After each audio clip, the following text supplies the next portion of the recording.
Hello, everybody. Pop culture curator here. First of all, and foremost, I apologize for being a little late tonight. I had some errands I had to complete. Boring stuff, home stuff, dishes, feed dogs, that kind of stuff. You might hear a little bit of testifying and cacophony in the background because the dogs are eating, but that should end pretty soon.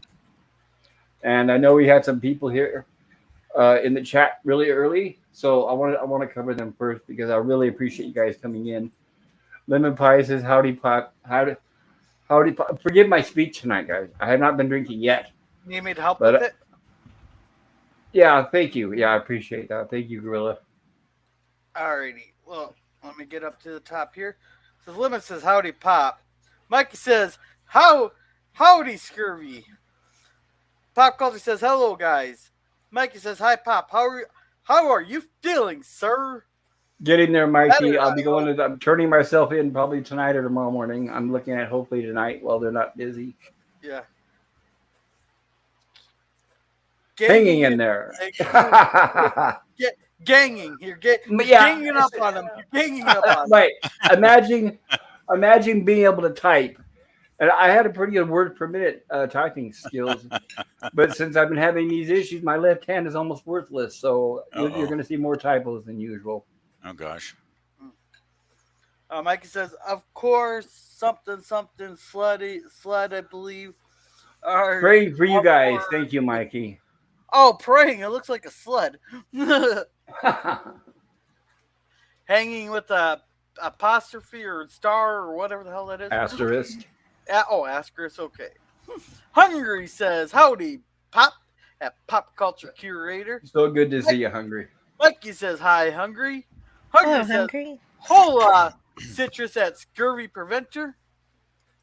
Hungry for UFO never suffers reboot. Hola, Mikey Sues. You know, I actually almost bought a lemon pie the other day when we went out to Perkins. Oh, I I was love just in the lemon living meringue. room. Oh, yeah. Yeah, well, I had fish and shrimp, so might as well have some lemon pie. But nope, I went for the old classic French silk. Mikey says, I love this screen shot. Apparently he shot someone. Okay. Hungry says, ditto. Pop Culture says, hail, good to see you, Hungry. Pop Culture says, hi there, Scurvy Preventer. Hungry says, glad you're with us, Pop. Pop Culture. Thank you. Am I It's so having good deja to be vu? here. Am I having deja vu? It sounds okay, I think. What do you guys think? Yeah. Me too, Hungry. No, it seems like I read the same chat from the same person a couple times here. Mikey says, very glad. Welcome, Chris Longfellow. He says, hello, hope you are out well. Hungry says, yay for the crew. And Spidey is here. Hello, Pop Culture Curator, Jill, PvP, and Hey, Spidey. Good to Gorilla. see you. Hello, Hey, Spidey.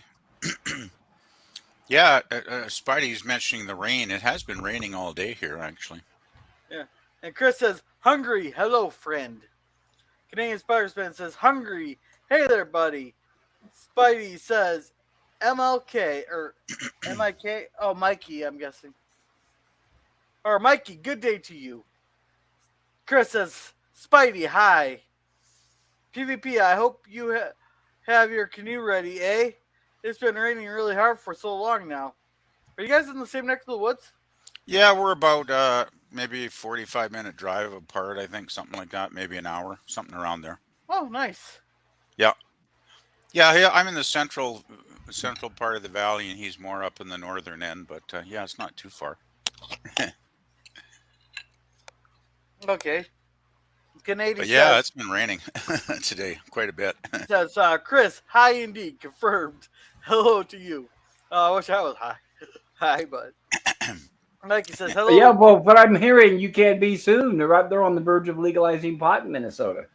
Are they Hey, really? Pop. You just In gotta Texas, know. too. We just got medical out of nowhere. Oh, Hey, those California people in Texas, you can bet on it. Pop, it doesn't matter what the law says. If the cops don't give a shit, the law don't matter. Well, no, but the difference is you'll have dispensaries where you could just go down to the corner like a convenience store and buy pot. That's the difference. You won't have to look for somebody on the street or dealers. Yeah, and all that. we got the stores everywhere in my town. They're It's really not that. It's really not that hard to kind of find. crazy actually how accessible it has Hard been. But you don't know what you're buying, Gorilla. Well, I Yeah. know.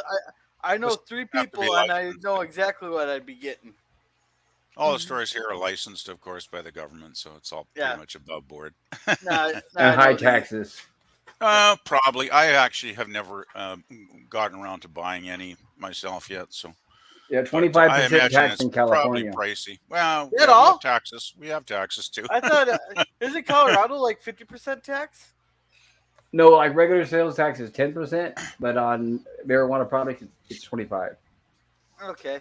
It's probably like alcohol. I think we have like a 15% tax on our booze here. So Yeah, it's You and cigarettes, an unspoken sin tax.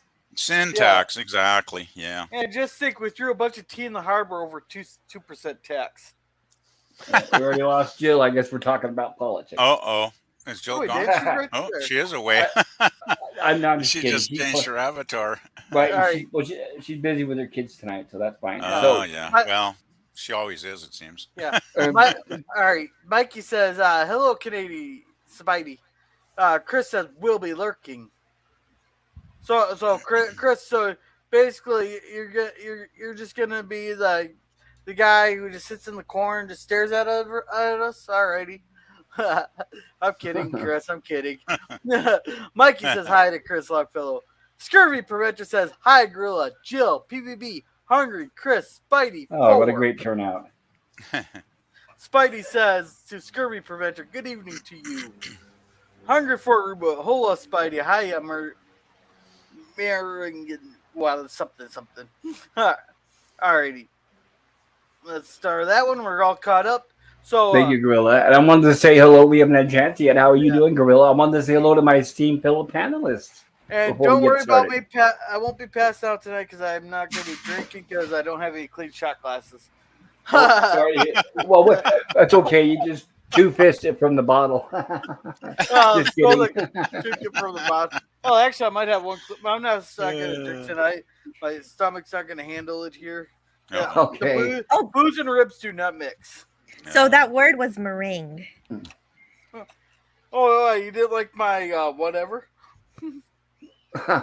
Sure, that's fine too. How are you doing tonight, Jill? I'm doing wonderful. I'm glad. I'm happy with this episode. So, yeah. Oh, okay, Yeah. interesting. Great Yeah, stuff. me too. I had fun watching this one last night. Okay, so you doing pretty good too, PvP? Yeah, I can't complain. Well, it's a holiday here. It's Victoria Day in Canada, right? In a lot of provinces. So I had the day off, which was always kind of nice to get a 4-day work week instead of 5. Absolutely. So, yeah. So yeah, I can't complain. I actually was kind of tired today, though. I almost missed the start of the stream here because I kind of lied down for a minute and I thought, well, I'll just take a 5-minute nap. And of course, I ended up dozing off for 25 minutes. Oh, well. I wake up and it's like, oh, gee, it's like 6:11. I better get my headphones on and get over to the stream pretty soon. So Well, it happened better late than never. yeah, Well- man, I can't believe I dozed off though. Jeez. Hey, it's better to do it way before the stream than on the stream. Well, yeah. Yep, I agree. So Yeah. tonight, I have that absolutely was pretty good. no idea who does that. I watch see different people do it, so the blame Certainly doesn't fall not on just you. one person. That's Well, true. you know. It's happened to a lot of people. When you're tired, you're tired. I actually was on a live stream about 2 or 3 years ago when I first started hanging out on YouTube, and someone on camera, mind you, actually dozed right off because there was some drinking going on, of course. And this poor guy, he dozed right off about halfway through the stream. And fortunately, the host of the stream was merciful enough to, sort of eject him, boot him out of the stream after a couple of minutes. And- Feeling sorry for the poor guy. Right. Yeah, that was pretty funny though. Yeah, I know some people who will leave the person who's asleep on the panel. Oh yeah, that would be Just, They cruel. won't just even for mute 'em. laughs. That would be a bit cruel. Well, that's bad. Well, it's better that than being by yourself and being out by yourself like Bird when he occasionally dozes off. That would not be good. Yeah. Yeah, but sometimes Bird has some really fun reviews when he's half asleep and he's reviewing Yeah. something that's so bad it put him to sleep. Yeah, sometimes when you're kind of half awake, it can get very entertaining. That's for sure. Okay, so tonight we are covering obviously the classic series Lost in Space and we're on the first season from 1965. Oh, And you if you're might watching want to this, take the little chat thing down there, Pop. It's kind of Oh, blocking the screen. If we're going to look at the oh, just a sec. subtitles. I know what he's talking about. I got it. yeah, we'll take it down and start. Thank you. Yeah, I don't want to cover Jill's face. Yeah, we want to see Jill too. There we go. Oh, so There I'll she be is. covering my face. That's not it. No, I'm going to move them around. I apologized last week because of the positions they kept there we ending up go. in, so I'm going to move them around. I have I the don't same care. issue. I don't care. Sometimes We know that Jill's the eye candy of the show. Well, Jill, I moved her up because Jill is the one that makes the slides, and since we're going to be starting the episode, That's That's true. why I you know moved what's her up. even worse is when we're all on the other side and then somebody's covered up by the corner icon. Oh yes. Oh yeah. Oh, by the way, I did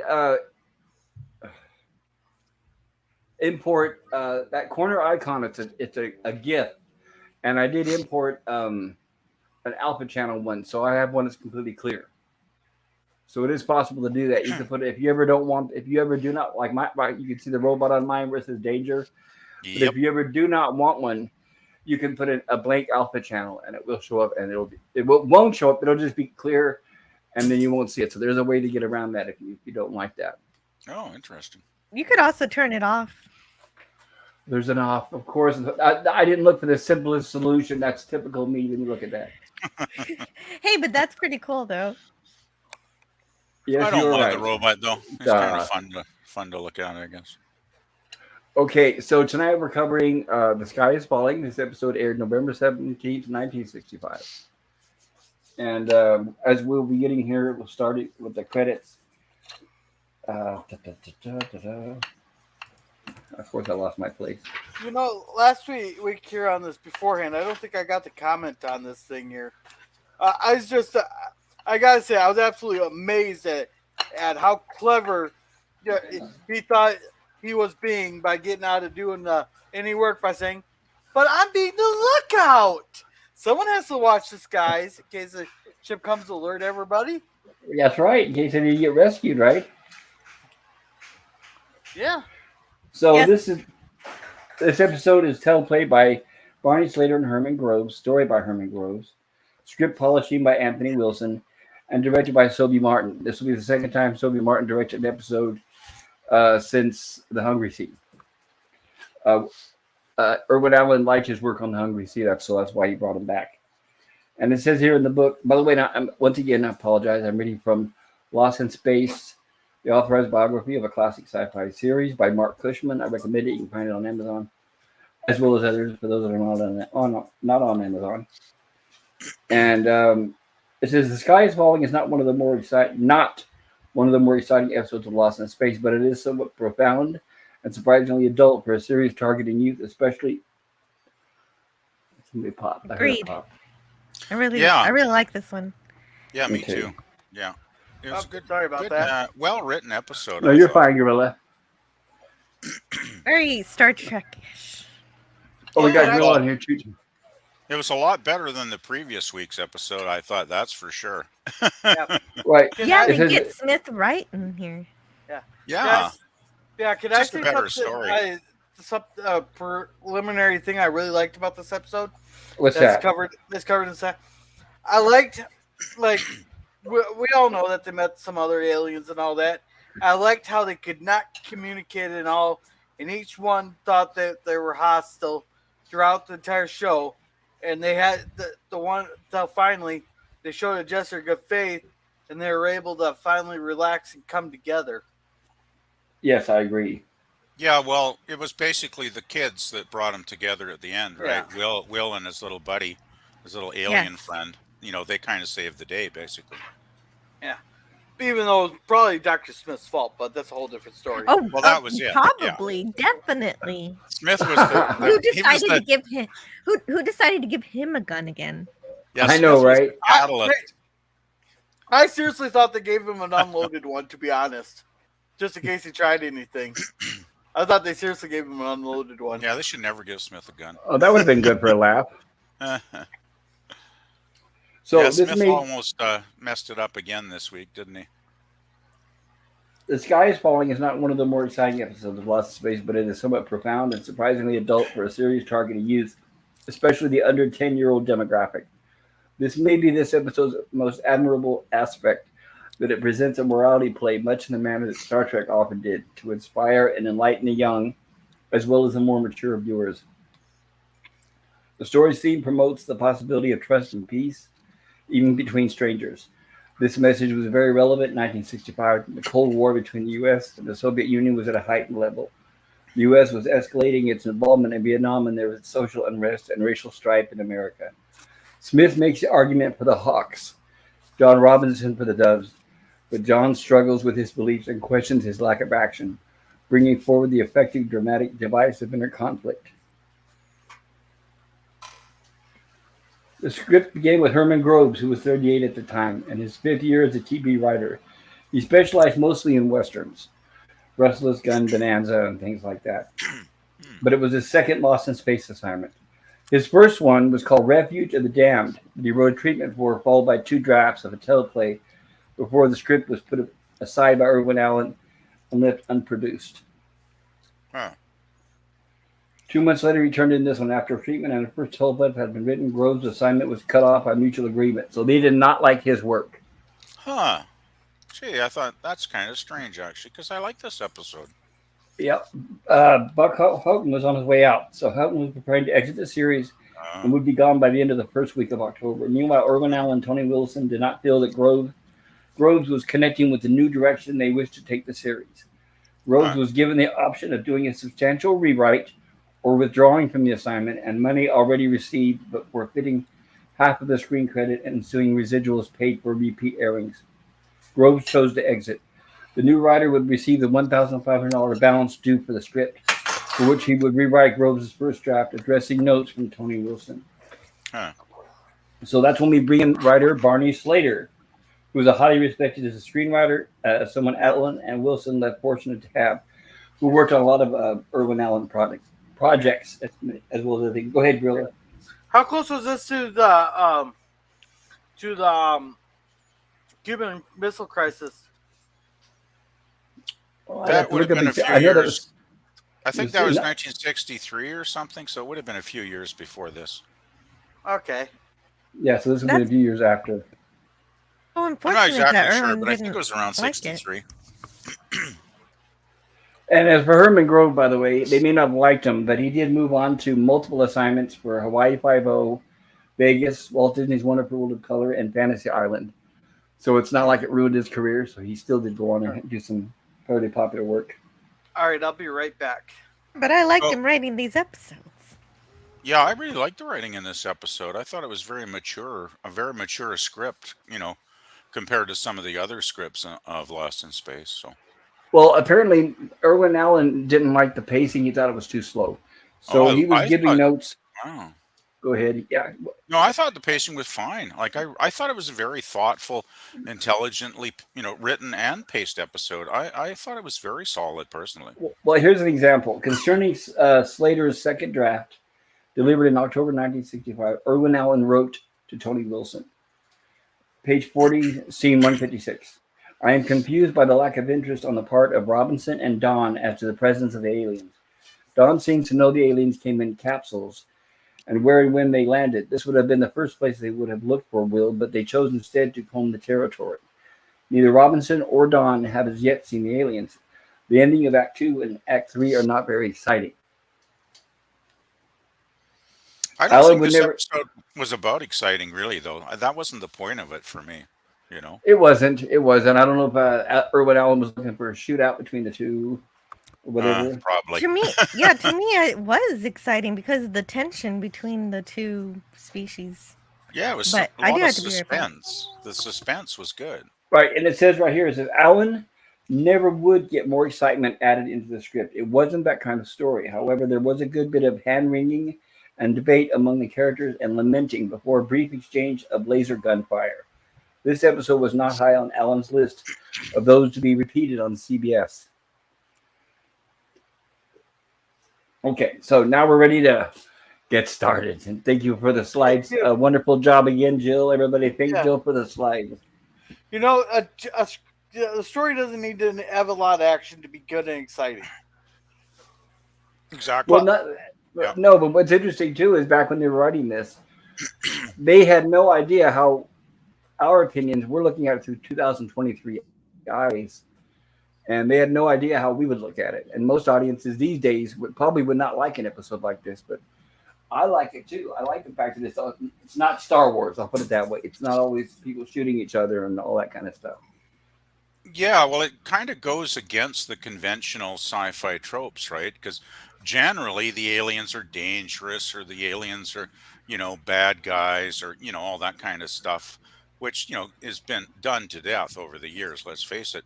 So to have aliens that are actually kind of not, bad or evil in any way, they're just kind of like the Robinsons, right? I kind of get the feeling they're just, colonist explorers, kind of like the Robinsons are, right?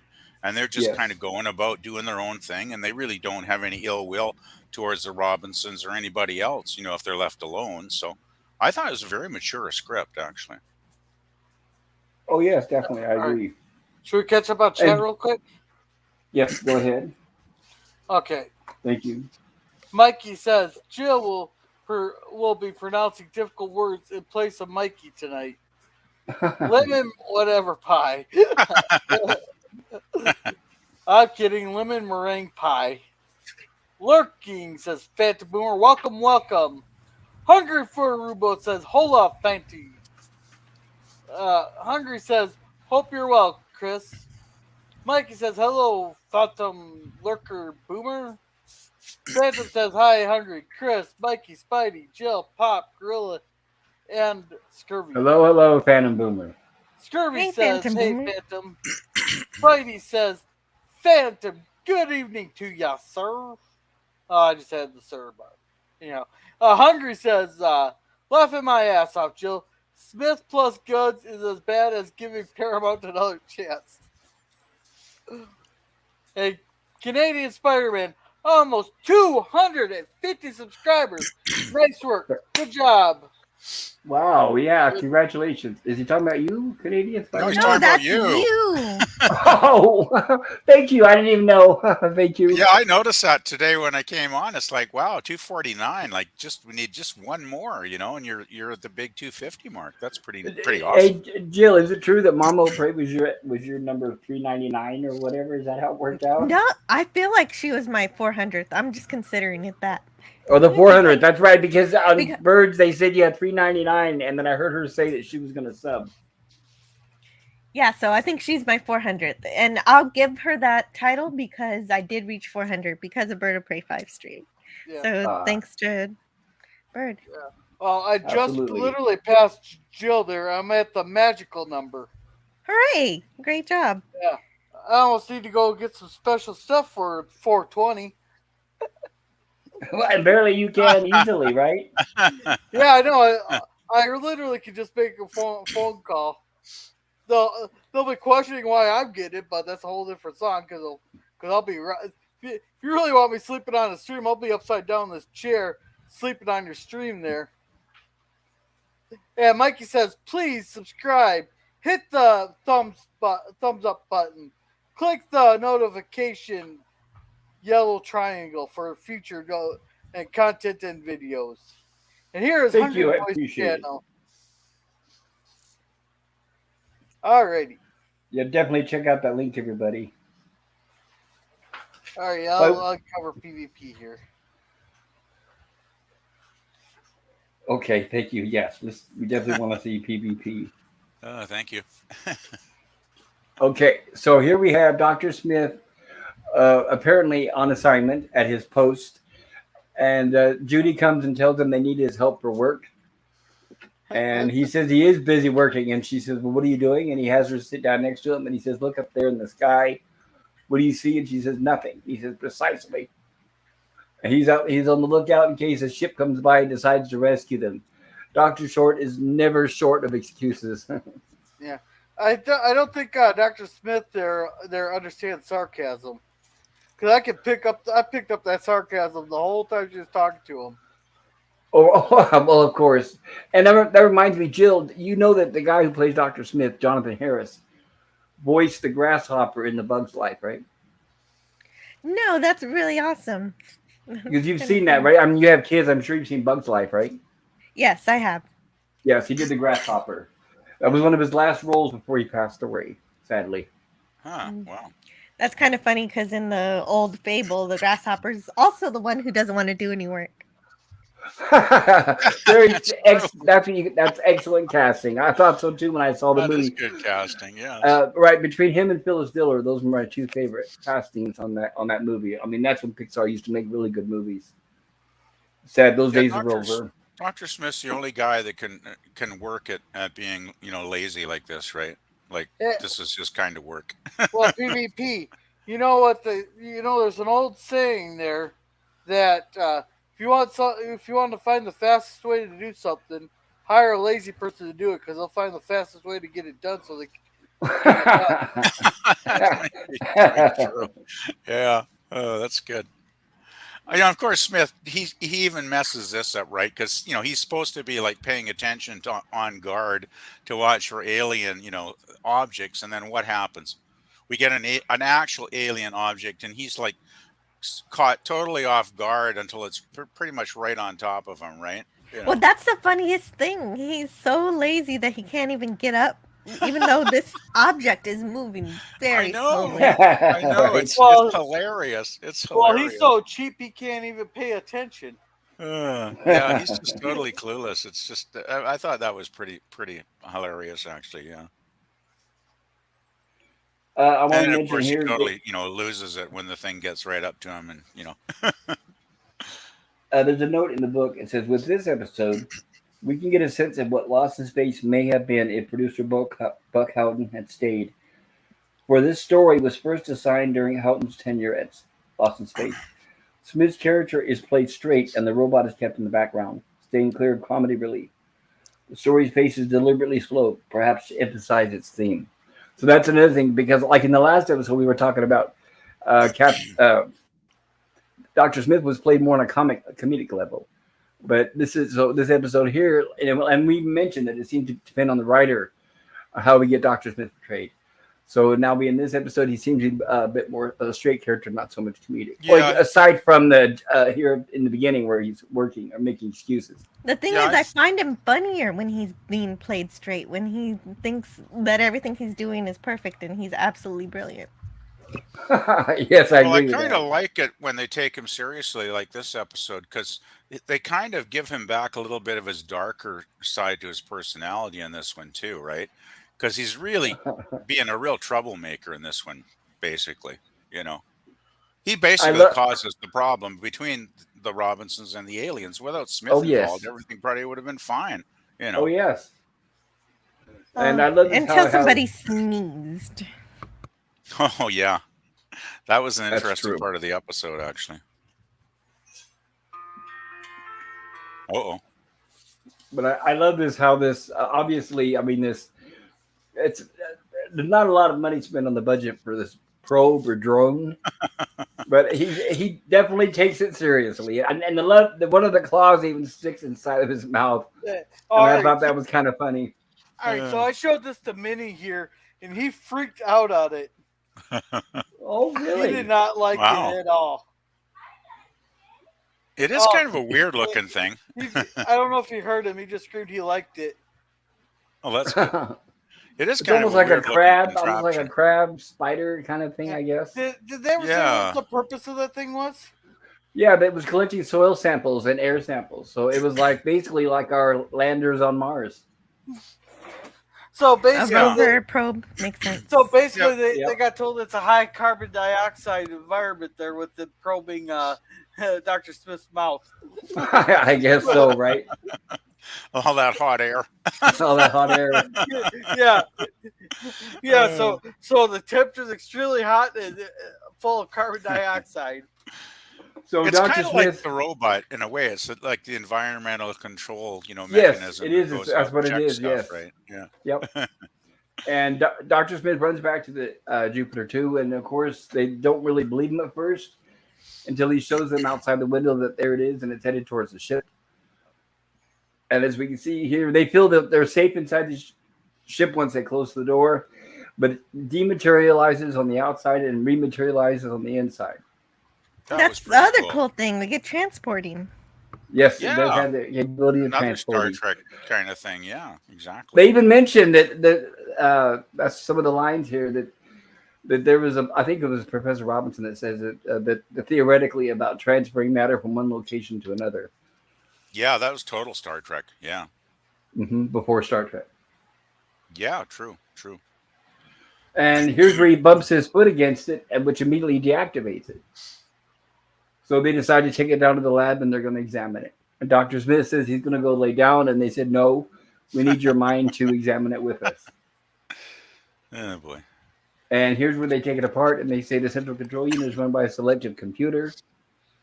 So I'm guessing it's very simple, but yet it's very sophisticated.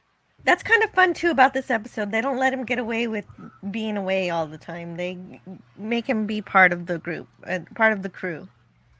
Yes, that's true. And it's interesting he's talking about free choice.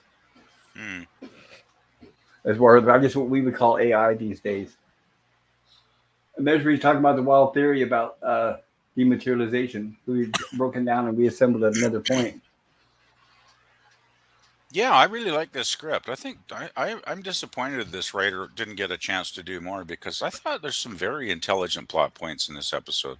Well, I agree, but remember, we're seeing it after the several rewrites. It would be interesting to see the original version that he wrote that they didn't like. Well, Possibly, yeah. You might be able to find it. Yeah, I wonder if there's a copy of the original script lying around somewhere. Probably could be. That would be great to find that. Same with Star Trek. Can you imagine finding all those original scripts? Yeah. All right, should we catch up on chat? Larry is here. Yes, Hi. thank you, Gorilla. Hello, Larry. Welcome. Yeah, here is Mikey Seuss Forest channel. He's having one. His next stream will be on June 7th. Cool. Chris Longfeld says, "Hi, Phantom and Scurvy. Captain Finney, welcome. I am currently elsewhere on a panel, but hello. Hello, Captain. And welcome, Pickles. How's it going? Thank you for that video today. Yay, I made it. Phantom says, hey, Cap. Welcome, Herc. Hello, Herc 130. Phantom says, or Herc says, Phantom, Cap, Mikey, Larry. The Cage was 1964 Star Trek. Yeah, but did not air until like October 31st, 1986 or somewhere around then. Yeah, somewhere later in the 80s, you're right. Yeah, it was 86. I think it was October. But I think he's meaning that the conception of Star Trek occurred earlier. Well, they had the transporters in that first episode, did they not? So yeah, they did. Yeah. So that was your original idea. So they stole it from Lost in Space. No, they got 65. Okay. Star Trek was actually inspired from Forbidden Planet. Okay. So Mikey says, hello, Captain Finity, LDG, and Herc 130. Phantom says, Herc. Mikey says, hi, Larry. Here is my channel. And Jill's #1 fan. And hello, Matt G. And we got promoted past others to a bunch of people. So we got a promotion. Jill and a bunch of people. Yeah. Larry gives us 2 thumbs up. Hungry says the Fly movies are owed royalties for the molecular structure that reassembled Angel. LOL. Mikey says hello to Matt G. Larry says hello. Hi, Jill. Hungry says hiya, Larry. Oops. Hungry says hola, Captain. Oops. About to put Matt G in timeout. LOL. Says Matt G. Good to see you, Matt G. Glad you could join us. And Hungry says hola to Matt G. All right, we are all caught up. Perfect. Thank you, Gorilla. I appreciate that. And I have a note here. I'm on the cover real quick before we get too far past the scene. So the cliffhanger that was introduced at the end of last week's episode, and then was that we saw the conclusion of the beginning of this. What was interesting is the director of the last week episodes literally walked off the set, and then the director for this episode walked onto the set, and then he reshot that intro. So what we saw last week and what we saw this week were two separate shooting events. And it said Sophie Martin directed the last one. It said he remained on the set that Rowley had been using on stage 11 and ran the camera for a little more than 2.5 hours, filming the teaser with Judy's playful interaction with Dr. Smith and the Smith being confronted by the crab-like mechanical creature. Marta Christian said in an interview, I had loved science fiction. I'd read, of course, Ray Bradbury and Isaac Asimov. Those are my favorite writers. That was a different kind of science fiction than most. I don't want to say intellectual, but it was more about the human condition than the science. But that's what Lost in Space was too. It was about the human condition. It sounds sort of odd to talk about in such a serious vein because it turned out to be a little bit silly, but I really did feel that it was about a family. It was about the consequences of a family being alone and how they could survive and interweave their lives in a way that was ultimately supportive. They had to hold each other up because no one else could, because the contacts that we had outside the family were always threatening. And whatever happened at the end of each show, we always ended up being together. Whether it was Bill who saved us, or Mark, or Guy, we conquered everything by staying together and being together and holding each other up. So I thought that was a good retrospect by her. Very good. Yeah, that's the thing about Lost in Space. It really does depend on the characters more than the individual storylines overall. When you get into the show a while and you watch enough of them, you realize it's really about the family, being working together to survive.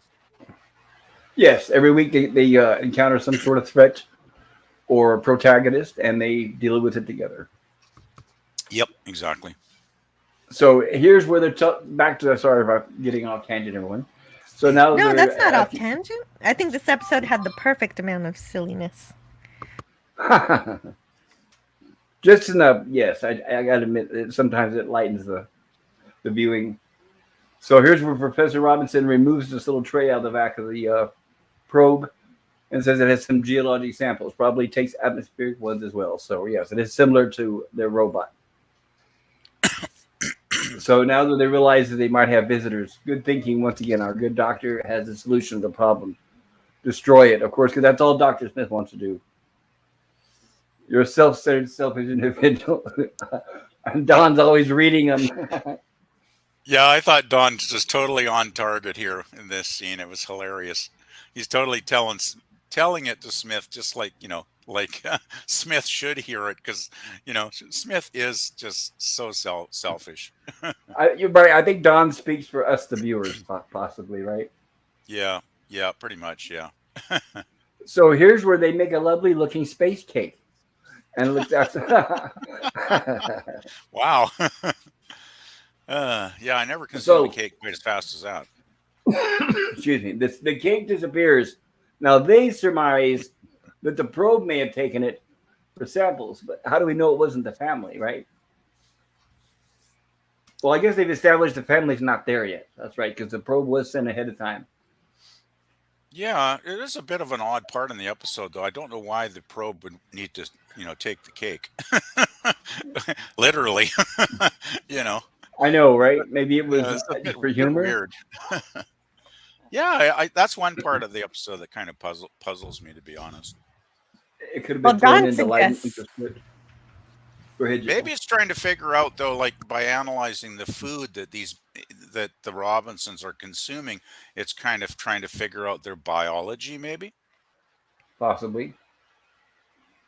That's about the best guess I've got, anyway. To see if they can also sustain themselves from whatever passes for food on this planet. Yeah, exactly. And of course, Dr. Smith goes right to the worst scenario. Where that means they need a human for a specimen. And of course, we always have you, Dr. Smith. Right. They ever need a specimen, we always have you, Dr. Smith. Well, even though that is very pessimistic, that is what happened the last time those aliens came from the fifth dimension. Oh, yes. That's true, yeah. Smith would be a very bad specimen, though. They would not be getting the best of humanity with Smith. Well, even our top scientist, I think it was. God,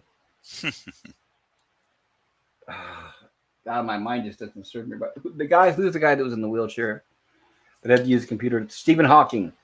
Oh yeah. He even said, "Look, if and when the day comes where we have visitors, we're probably going to regret it, pretty much." Yeah. Oh yeah, he's not a big fan of SETI. No, he isn't.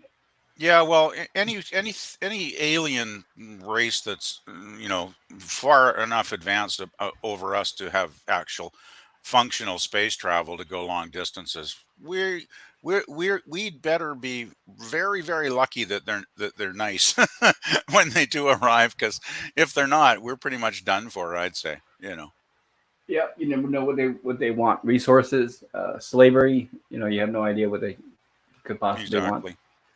Oh, by the way, I just wanted to mention quickly, the is this the first time we see the laser rifles? Well, they shot the giant with the laser rifle. Yeah. And there were giants in the earth.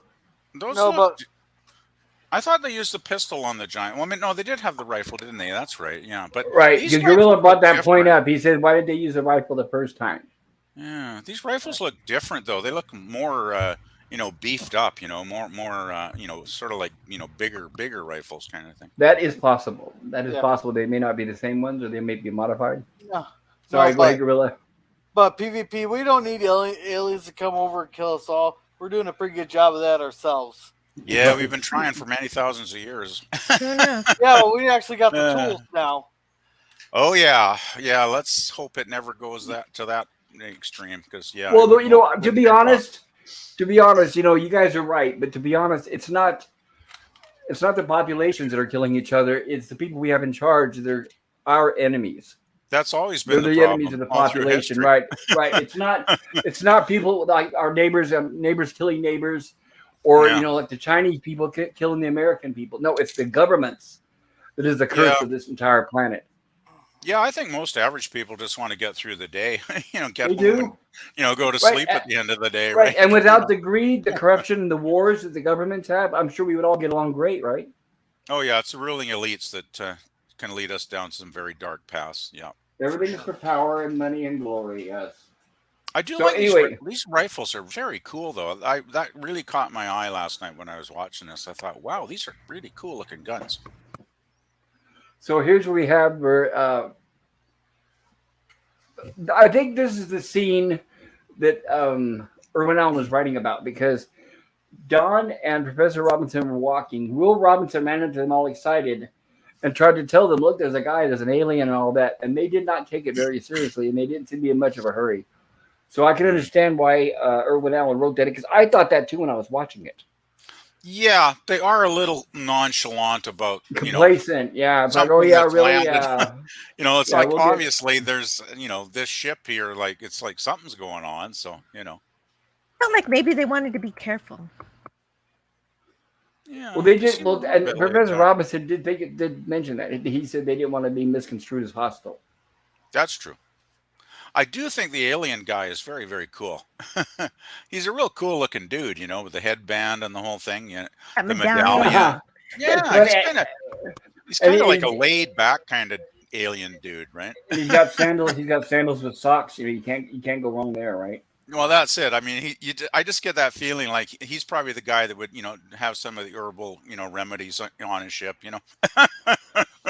Okay, the guy who played the father alien, his name was Don Matheson. At the time, he was 36. He had served in the military during the Korean War, for which he was decorated with a Bronze Star and a Purple Heart.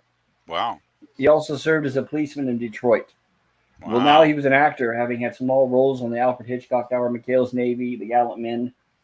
Irwin Allen quickly pretty much took a liking to him and started putting him in a lot of his stuff, including an episode of Voyage to the Bottom of the Sea.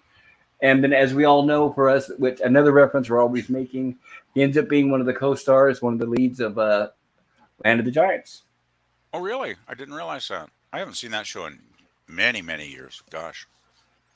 He has a presence, though, doesn't he? Like, he doesn't say a word in the entire episode, but he's got a real powerful presence on screen. He's like one of those people that the camera just loves, if you know what I mean. Yes. And by the way, the wife, I wanted to mention that. Okay, regarding the role, first of all, finishing up with Matheson. He said in an interview, it was the lead character and I was very pleased until I got to the makeup department. There they applied a dead white makeup to my face and arms, sprayed my hair white, and I came out looking like a cross between a dead Inca Indian and an Apache. Oh, jeez.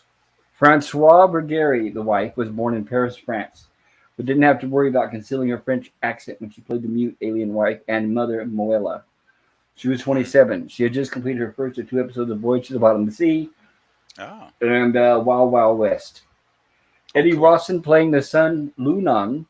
He was 10 and worked in TV and films as a child actor from 61 to 68. He worked more days and was paid a bit more than $400. So the kid got a little more than $400. That's not bad for 1965 days for a 10-year-old kid. That's pretty darn good, actually. Yeah. Wow. I thought the whole family, the whole alien family, were very cool, though. I liked all 3 of them as actors. You know, I thought they really performed their roles very, very well in this episode. Yes, and I agree with Gorilla. I like that they had added the mystery that they didn't try to bother with him trying to communicate in some sort of alien language, that they were mute the whole time. Yeah, I thought it was fascinating, actually, that neither side could really had any way to actually communicate, and yet both sides were kind of, I don't know, not aggressive to the other side. Well, until Smith, messed it up, of course, but they both were just like live and let live, right? Both sides, which I thought was a very mature script for its day. Yes.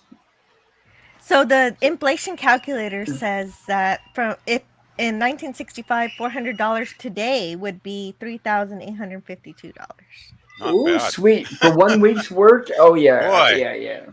That's pretty good for a 10-year-old kid. Sure Wow. is. And as we all know, and we've heard from the history of child actors, the parents probably blew most of it on booze or drugs or something. Oh, jeez. Oh, gosh. The only famous parent who I know that, well, I guess I'm sure I'm wrong. I don't know them all, but Rance Howard, the father of Ron Howard and Clint Howard, he took good care of them. He was on the set every time they filmed anything, and he did not squander their fortune. But unfortunately, it did happen to a lot of child actors. Yeah, their parents just pretty much blew it as fast as they got it. Yeah. Yeah, exploitation big time. Yeah, for sure. Right. I'd never heard Billy Mooney mention it, so maybe he was treated okay by his parents. Yeah, it seems like he did okay. He had a pretty solid career anyway, so yeah. Yep. So here's where we've gotten to the point where Dr. Smith is completely comfortable with that probe. And it looks like he programmed it, and he's sending it out on a mission. He's already verbally giving it instructions. Uh-oh. We know how things go when Smith programs something. Yeah, I love it when they use his technical ability. Why would you let Smith program anything? I mean, didn't they learn from what happened with the robot at the start of the series? That's too funny. Actually, the humor in this episode is great, too. It's very subtle, but it is quite hilarious at times. It is. And here's where he decides they're going to pretty much storm the other campsite. Because as we know, for Dr. Smith, he's always got something nefarious up his sleeve. So he's going to have the usual primitive belief that maybe he should show them who's stronger first. Oh, jeez. Which unfortunately is a common belief. Some people feel that if they show themselves as stronger, maybe the other people will fear them, and that'll be something they have over them. The question's obvious why we can be of great help to each other. Of course, he says that, but then he doesn't really act on it. And now we go back to the device, and it looks like the family's here. Which is a nice set design. Yeah, I love that contraption, whatever the heck it's doing. Like, with the rotating dishes and the whole thing is pretty bizarre looking, really. Well, right. Another thing that, if you guys will notice, that when the Robinsons first come across this, what it looks like, at least in my opinion, it looks like the laser beam that brought them down burned the sand into glass. It looks like the floor is almost a glass, and you can see that rock behind them there where it was cut. And there's in the scenes where the Robinsons first arrive, Professor Robinson goes to that rock there in the back and starts examining it. Yeah, but it looks like anybody who's seen a rock that's been sliced. Well, there's a rock behind the alien dude, and then there's a rock on the right side of the screen too, Pop. That's Yes, also been sliced, right? Yes. That's very cool. Actually, I didn't notice that at all when I watched this last night. But yeah, that's very cool. Hey guys, we got quite a bit of chat. Let's catch up Oh, on that. let's Uh-oh. catch on the chat. Thank you, Gorilla. Yep. What, Jill? Go ahead. Wait. Go ahead, Jill. I did want to say it's kind of interesting that we only get the kitchen or the outdoor picnic area. We don't really get to see what their actual kind of shelter would actually be, where they would actually live. It was just kind of like a park that they. Yeah, well, it's like the little saucer thingy. That's way too tiny, of course, to be any kind of transportation. I know, and think, each of right? them had their own. They all came in their own little saucer. Yeah. Well, Jill, do you want to pay the budget to have special sets like extra sets like that made? Oh, Yes, maybe I they will were. pay them. Maybe she will pay them. Maybe they're there on a picnic. You know, you don't bring your beds and everything with your picnic, right? I don't know. Maybe they have Right. a tent somewhere. That's what I'm hoping. Yeah. All right. Larry says, "Hungry boy, hi." Matt G says, "Hello." Larry says, "Hi, Mikey." Mikey says, "The data computer tearing off a piece of Smith's face for data collection." Data collection. Uh-oh. Data. What's the difference? Well, because data is how it's pronounced. Data was only pronounced by one person who didn't even know what the word meant, and now everybody is pronouncing it the way he did, which is really sad. That's not true. Both pronunciations are acceptable. I guess. I don't know. Yeah. You're right, though. Yes, you're right, Jill. Yeah. Just like antiderivative and I don't know. I only pronounce it antiderivative, but I know it's pronounced different ways. Yeah. One's my name. One is I have like 20 antiderivative. names. Right, that's an antiderivative and antiderivative. I remember we had that discussion on Captain's channel once. Oh, yes. Yeah, That's a good point. All right. Stream Albert says, "Giving us LDG's backstage for freethenet.org." All hail the great LDG. All right, Matt G's lolling. Mikey says, "Will Robinson has always been a curious sort." Spidey says, "Matt G and Larry, hello to you both." Scurvy Preventer says, "Hi, Larry and Matt." Scurvy says, 400 would buy you a lot of eggnog back then. Who's you No, I'm never going to live that one down, am I? No. Mikey, oh, well. It's a good thing. It's part of your character. Yeah, it is kind of fun, isn't it? Yeah. Mikey says alien families were called the Taurons. Yeah, and how did they figure that out when they don't even speak in a kind of spoken language? They just that's like I wouldn't have known I wouldn't have known unless I read it from this book. So I guess if you look it up like an Internet Movie Database, it will show the character names. Or maybe in the credits at the end. That's another thing. Maybe in the credits at the end. I didn't pay attention close enough. Well, Jill, you obviously didn't take Alien Sign Language 101 in college. No, it's true. I meant to sign up for it, but it was full. What do you do, Gorilla? What if the aliens have no fingers or hands? Well, I got some universal gestures for them. I'd like to see how they fly their ships if they have no hands. That would be entertaining. A series of blinking.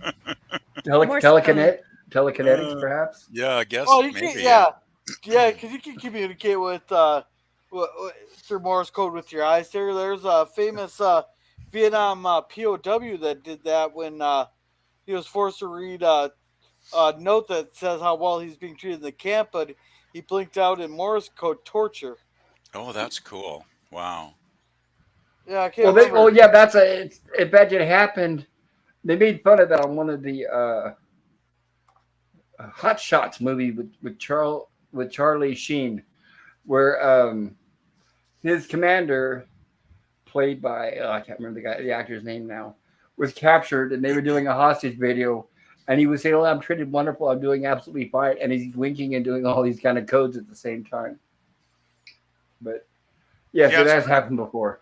That's but it's cool. based on a true story. There. Oh, I know. That's what I'm saying. It originally was, but they ended up having it in a comedy. By the way, Gorilla, it was made by the same people that did Top Secret. Okay. Richard Crenna, that's the actor, because he was the same guy who played in the First Blood Rambo movies, right? Yeah, he was in a lot of stuff back then. Wow. All right. Hungry says, now I want eggnog at Scurvy. I want Sean eggnog says, and lemon pie is what I want. wow, what a surprise. Hope you're good, Pop, says Sean Carter. Thank you, Sean. I'll know tomorrow. I'll know more.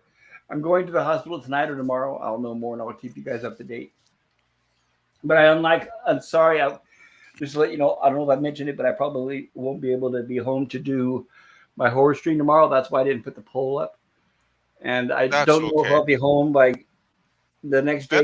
Better to Wednesday get your health tested and make sure everything's okay than do the horror stream. I mean, I got lots of other things I can do anyway, so I'm not worried about the and I horror think stream. right, and it's Tuesday. There are other streams going on, and I will Oh, yeah. return. I promise you guys. I have no intention of kicking the bucket at any time soon. Well, we certainly hope not.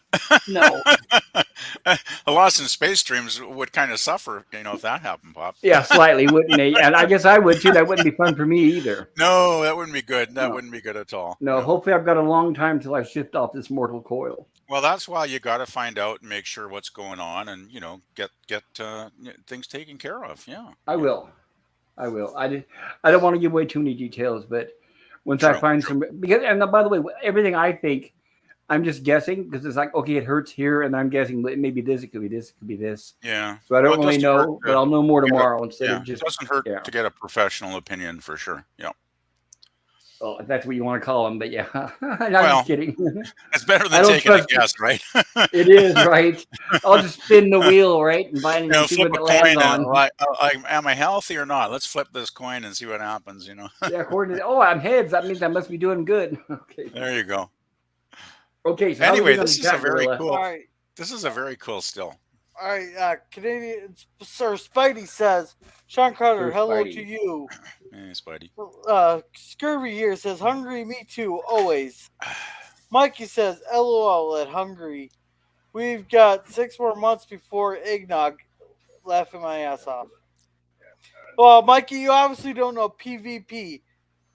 Eggnog is 365 for him. No. I finished the last eggnog about a month ago, so it's all gone now. Oh, okay. Yeah, I can wait though. I thought you enjoyed eggnog so much you could enjoy it any time of the year. No, I didn't buy that many. I bought like 8 of them because they were so bloody cheap. It was almost like they were giving them away. So, but yeah, I'm probably good until October or whenever they put the stuff back on the shelves. So. Yeah. All right, here's Phantom Boomer's channel, and Sean says, "Hey, Mikey, Canadian Spideys, hello, Spidey, love the beach post." Hungry says, "Hola." Sean says, "Hello, hi, hungry." Scurvy says, "Eggnog is part of your lore now, sir." Yes, I guess it is. Oh well, that's cool. Her says, "Tip." Yeah, it could be worse. Sean Carter and Scurvy.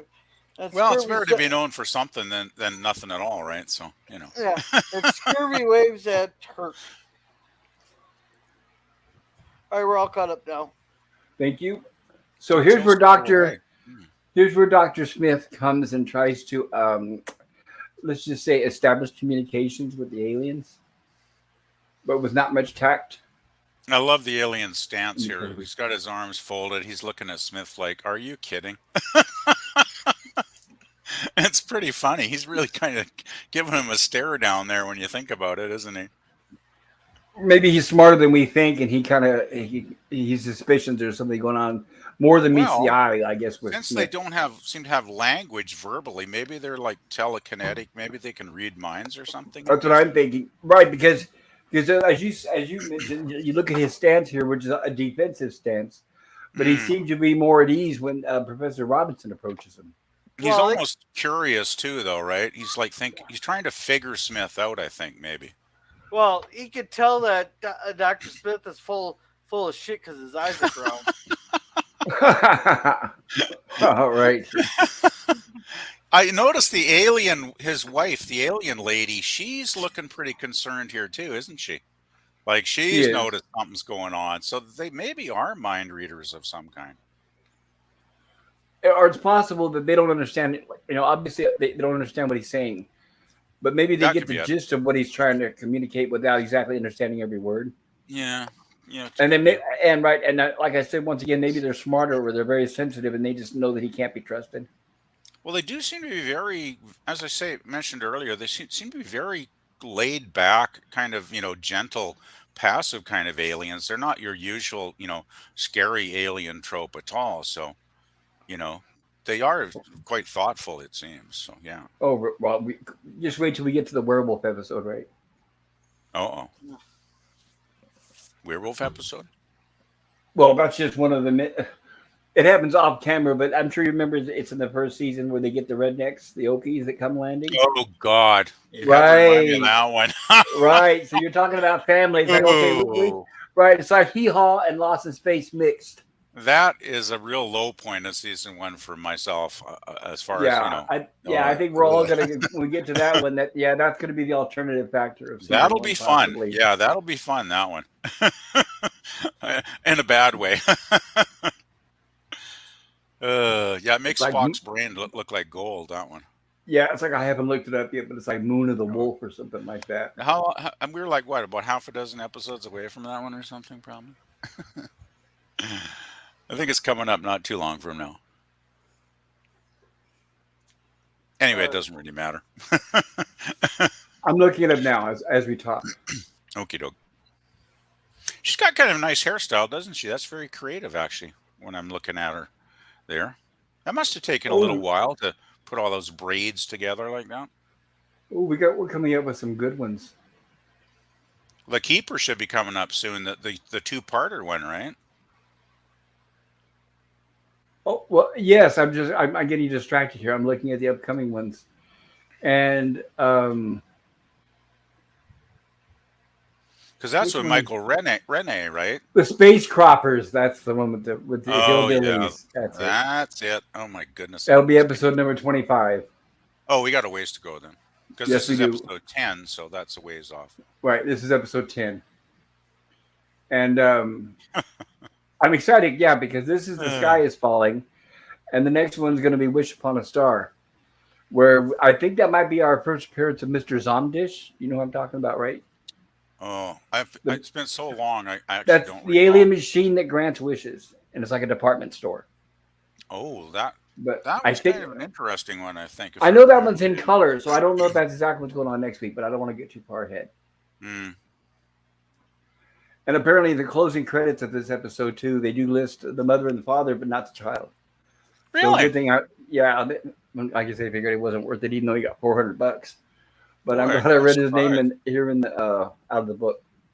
I thought he was a good little actor in this episode, actually. Absolutely, he was. And I'm going to show this really quick. All right, should we catch up on the chat real quick? Please do. Thank you, Gorilla. Yep, go for it. Jill had to leave for a second. Scurvy says, it's not a bad thing. Eggnog is rich, delicious, and warms the cockles of the heart. And Jill says, sorry, getting the kids to bed. I'll be right back. No worries, Jill. All right. Oh, that's right. I'm glad I just told my kid, hey, it's bedtime. Okay. That's a good point Hungry makes here. Well, when her kid gets old enough, it'll be just as easily, I'm sure, because I'm sure her kids are going to be very smart. Yeah, I trained mine since he was 4. There you go. All right. Hungry says they seem like empaths. Yes, I would agree. Yes. Yeah, that's a really good comment, Hungry. But I wouldn't insult them by saying betazoids. Oh, please, yeah. Don't do that. I'm not a big fan of betazoids. Yeah. They suck. I'll put it nicely. They suck. Yeah. But I want to show this there. But this is the book that I'm reading from. Oh. Yes. This is the book that I'm reading from, and I highly recommend it to everybody. I've been meaning to share this with you guys. That's cool. So this is what it looks like. And like I said, it's got a lot of pages. There's no shortage of pages. It's actually very affordable too. That's not too expensive at all. That's really it affordable. Isn't.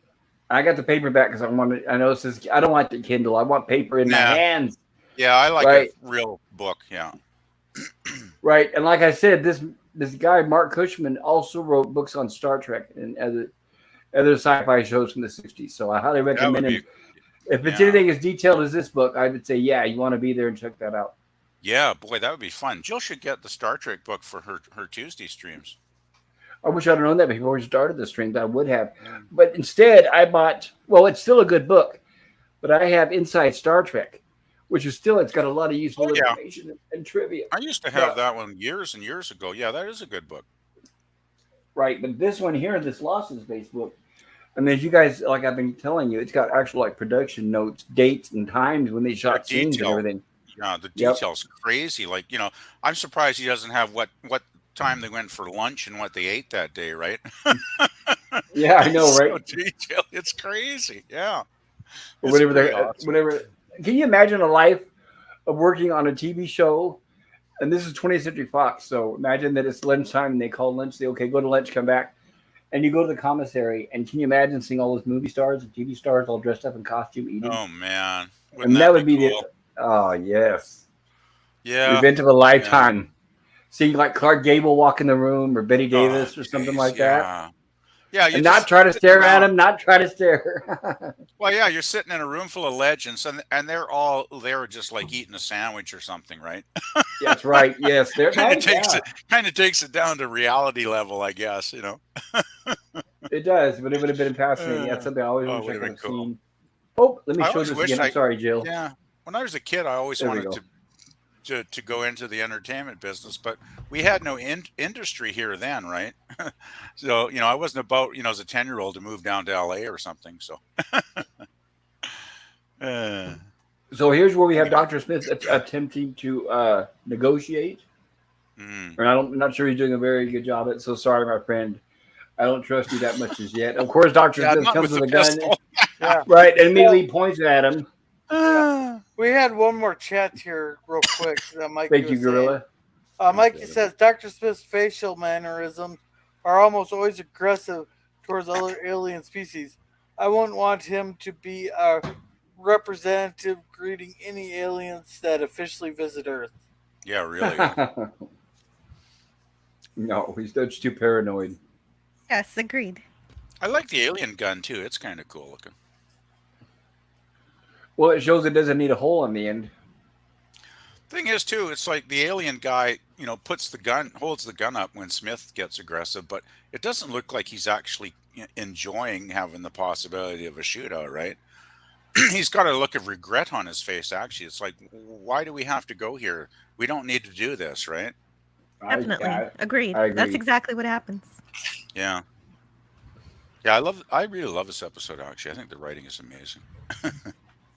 And this little guy, he's a great little actor. Yeah, too bad everyone didn't see that. Yeah, this kid did a really good job for being only 10 years old. I thought it was very convincing. Yeah, him and Will had a real connection, it seemed, in this one. And this is the part coming up where Will sneezes or something, right? Yes, he sneezes, that's kind of telling us lightly without having to shove it in our face. That we talked about it before. We talked about it with the Orville. We talked about the Star Trek, where you don't know what kind of germs that one civilization can spread to another without testing first. Yes, and of course we experienced that here on this planet when we visited here in North America, and we brought disease, and Europeans brought diseases here. Well, it's like the whole smallpox thing, right, Jill? Yeah. Yeah. Hey, it wiped out a lot of indigenous people here, sadly. Yeah. Yeah, why waste the bullets when you could just conquer the land with smallpox and syphilis? Well, I don't know if that's true about the smallpox blankets, but I have read that over the years. No. I just thought they didn't need the blankets. They just need we already had the bacterial or virus in our systems that we became immune to. Yeah. Anyway. So here we have Dr. Smith filling their heads with all sorts of doom and gloom. And he had a little trouble communicating. For instance, I've learned that and here he's lying again. An infinite member of their species are due to arrive, which of course they never said. Right. He was just holding up his fingers and right, exactly. Yes. Yeah, I thought Smith was actually quite malevolent again in this episode. They definitely were not playing him for laughs in this one. No, but you notice there was a couple scenes where Will was looking at him and giggling because Will thought that he's kind of. I think he realized that he was putting on an act. Maybe, yeah. Well, Smith always is a bit of a buffoon, even at the best of times, I suppose. Yes. uh, And here's where you try to manipulate them in every way possible, saying that their mm, emotional response could be the opposite of ours. A laugh could mean deep hatred, while a frown could mean the friendliest of expressions. I like that it's kind of a good point, even though I don't agree with it, but it's possible. But I it's a think good Smith, point. It's just yeah. unfortunately the way that Smith manipulates and puts it across. Well, Smith's just trying to manipulate the family here, right? And Of but in course, a weird way, he kind of weaponized. is He's making trying to a point. weaponize them. Yeah. Yeah, he's kind of making a point that could be valid, I suppose, though, because I mean, a different race could have different mannerisms, right? Right, but fortunately, Professor Robinson is smart enough to see through this, and immediately tells Smith not to go back to that campsite. Yeah. Yeah, I like that Smith isn't played as a joke. Nope. Yeah, he's much more serious in this episode. Yeah. And this is what I like too about this show here, where even with that, he says in the meantime, there's every chance that we can live in peace with them, which is obviously the same thing that the aliens are hoping for. Provided Hmm. we don't spoil it as he looks at Dr. Smith when he says that. Yep. I love this scene with Dawn. It's so good. That's a great line. That's a great line. I could see why this episode is called "The Sky is Falling" because here Dr. Smith is behaving a lot like Chicken Little. Exactly. Yes. Yeah, exactly. That's a great. I love that line though. That's got to be one of Dawn's better lines in season 1 for sure.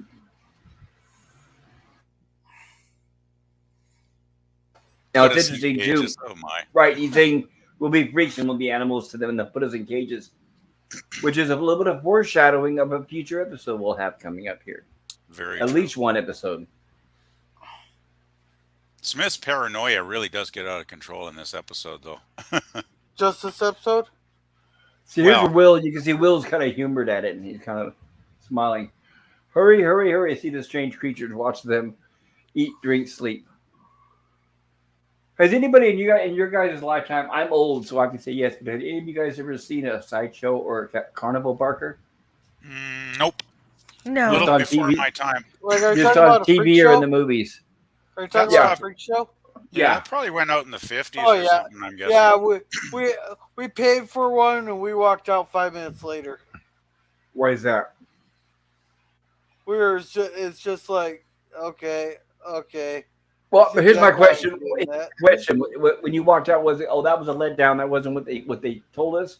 Or did you walk out of disgust because you thought they were taking advantage of those people? That was my question. It was more of a we expected more for our money is what we were expecting. So it was a letdown. yeah. Well, they really build it up. In the Carnival Barker, see the magnificent woman with 6 arms and all this kind of stuff. And you go in there and it's just like a lady in a suit. So, yeah, that happens. Yeah, Well, yeah. or the one where watch this lady float and you can clearly see the bar lifting her on the chair there. Or you could tell that the bearded lady actually had just a fake beard on there. Darn you modern audiences. The only thing that it was that bad. It was I that know. I'm bad. just kidding. Yeah. Kidding. Back in the old Well- days, people didn't know to look for strings and things like that. So, yeah, it's funny. Well, More modern audiences are much more apt to see that stuff. Or you got the incredible snake charmer who could talk to snakes, and you could tell it's just like the only one that was relatively interesting was the sword swallower, but the guy who could swallow a whole sword. That's quite a talent. Yeah, I gotta say, like, I wouldn't want to take up that profession personally, but No, yeah. it sounds very uncomfortable. Yeah, I can't imagine how they do it, but I have seen, videos of them. Well, from what I heard, they stick a sheath. Excuse me, they have a sheath that they stick down there first before they walk out on stage. Wow. So when they're sticking the sword down in there, it's in a sheath. It's not exposed to their organs. Still sounds very uncomfortable. I just thought, Oh yeah, either way it's still real, and it really does stick down there. Yeah.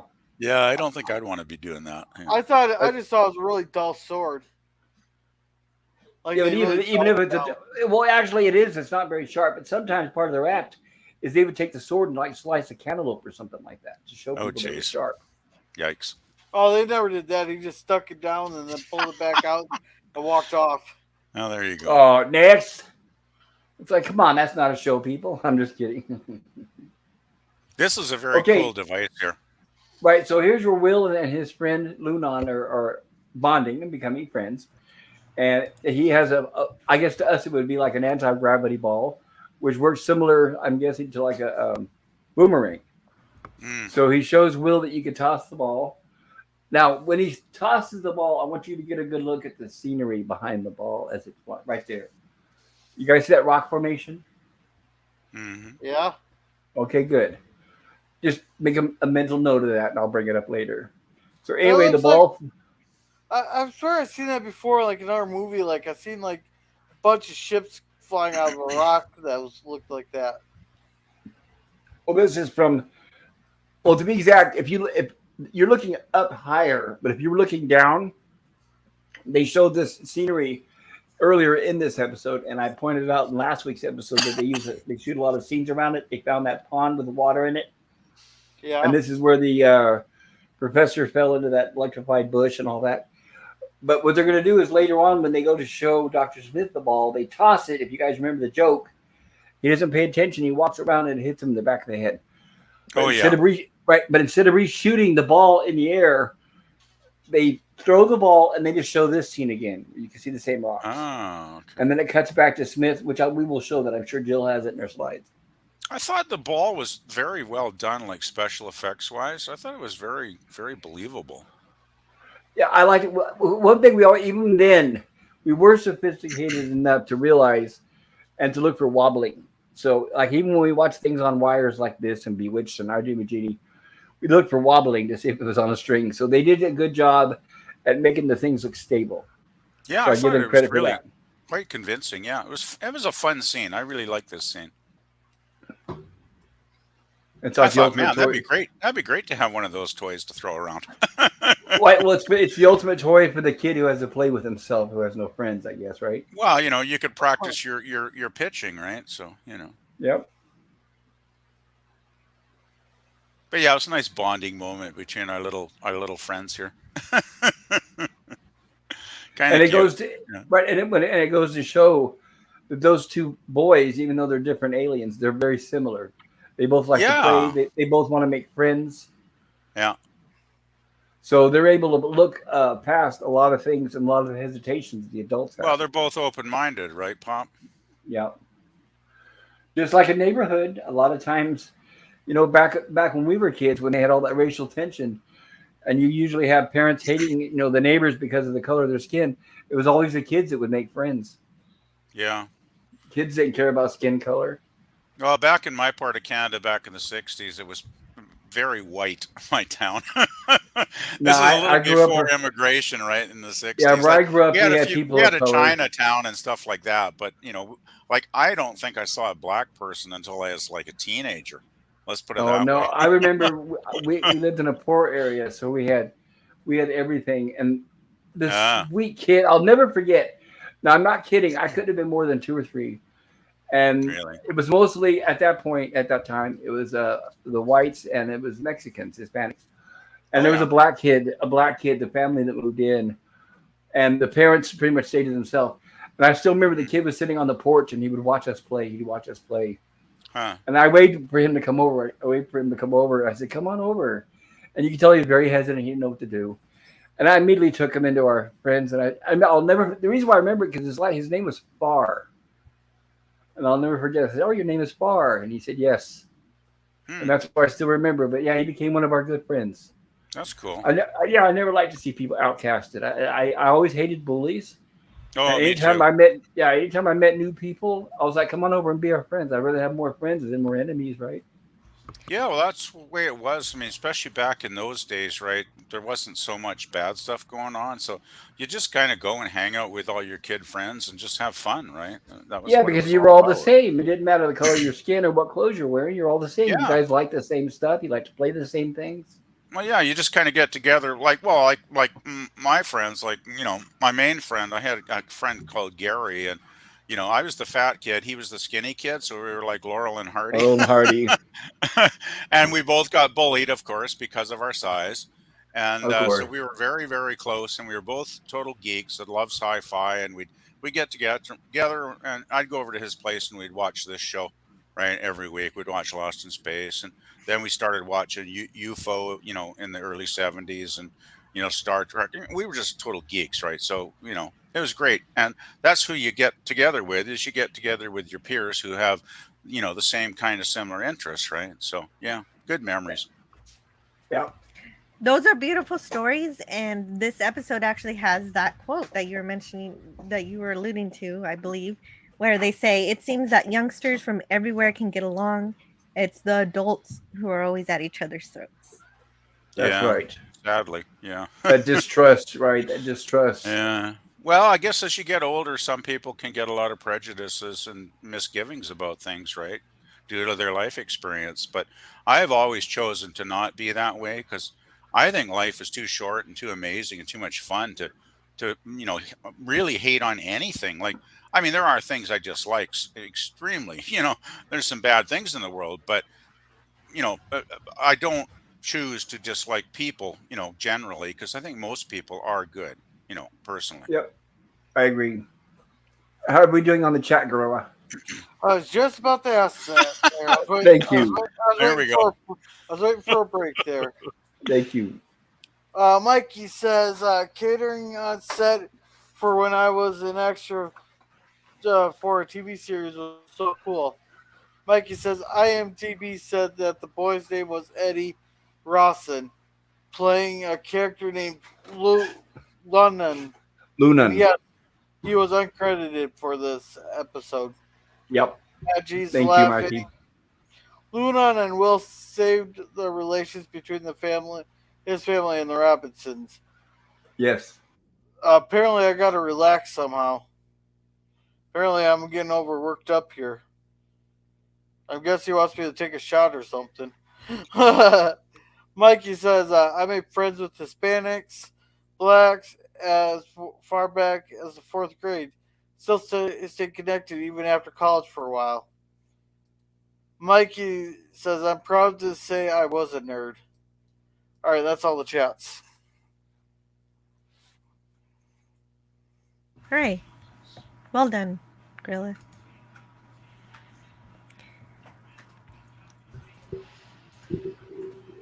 Okay.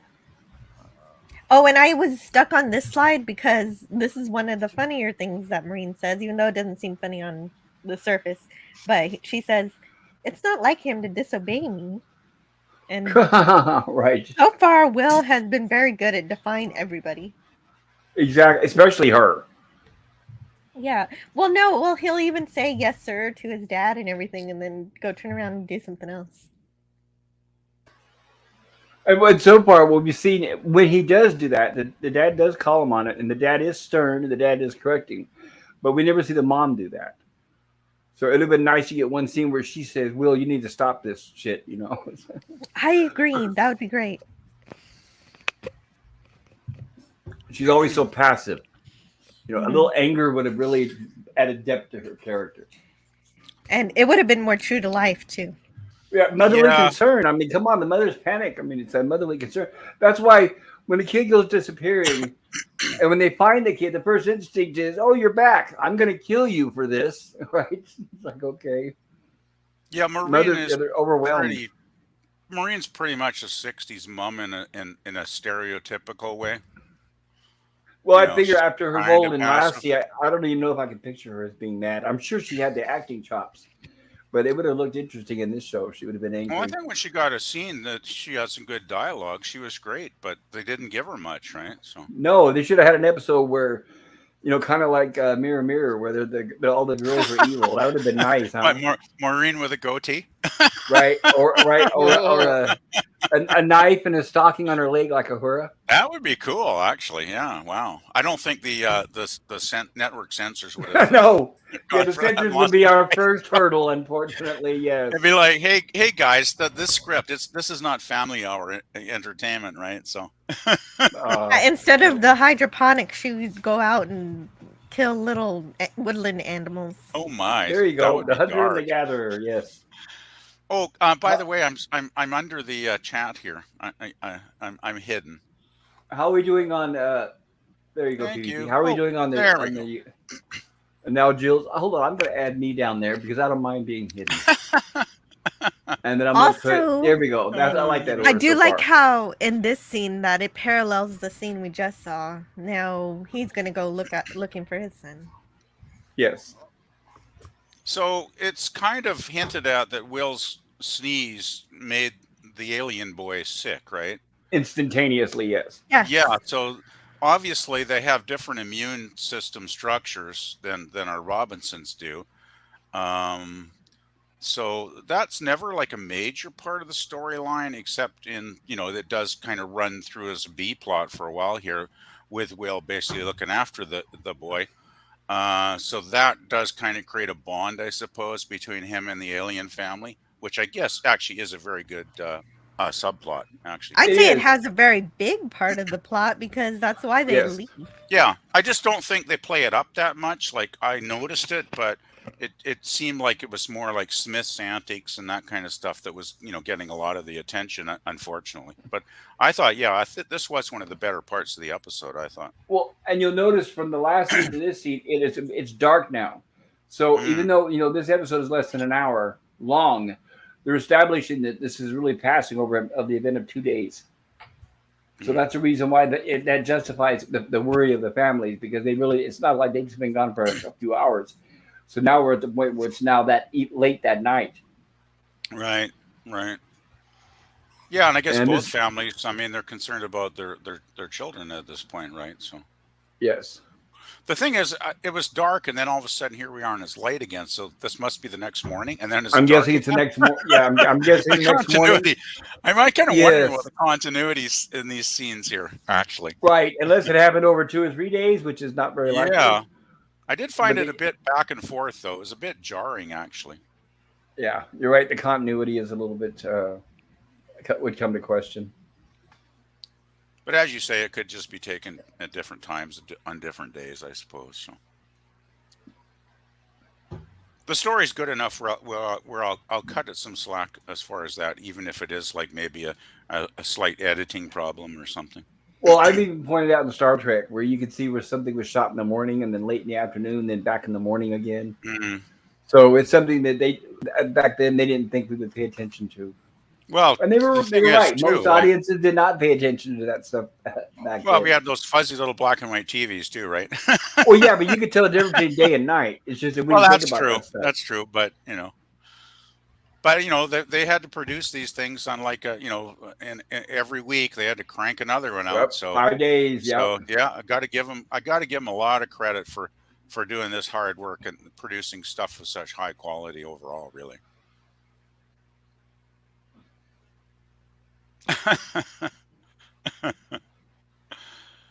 Apparently, this episode had been approved for a budget of $136,557. Nice. This, of course, was an impossible cost limitation for a 1 hour science fiction episode. The company did well by bringing it in for only $150,557. Wow. Well, that's a sign of a good director, then, I'd say. Yes, and this scene here was shot outdoors. The scene where the showed the father, the alien looking, that was outdoors at the Moat location on the 20th Century Fox back lot. Oh, really? Okay. Yes. The scenes filmed included the sequence where Will threw the boomerang light ball and the alien boy fell ill. Sobe Martin held the record for requiring the least amount of camera hours to finish a first season episode of Lost in Space. So I guess he was one of the most efficient directors they had. Instead of wasting a lot of time, I guess.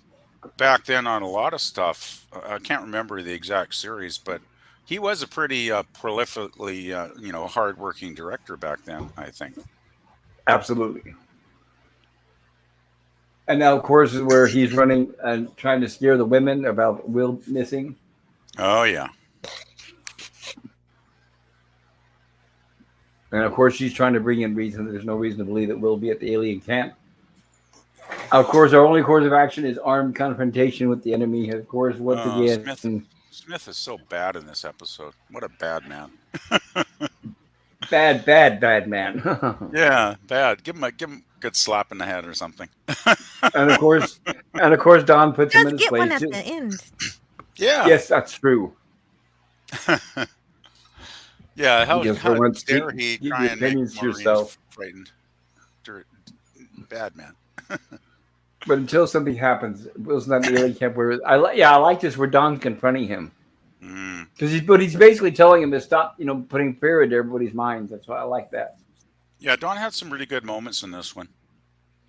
And here's where they almost literally said the same thing like Jill said, because the alien mother told the father, "Your dinner's getting cold," and then it cuts to the Robinsons, and the mother's telling Mr. Robinson, "Your dinner's getting cold." And in both cases, of course, the father are like, "Oh, I'm too worried to eat." And Penny comes to realization she thinks he's right. And now, by the way, who was it brought that up last week asking if the Robinsons sleep in separate beds? We talked about that. Was that you, Gorilla? What?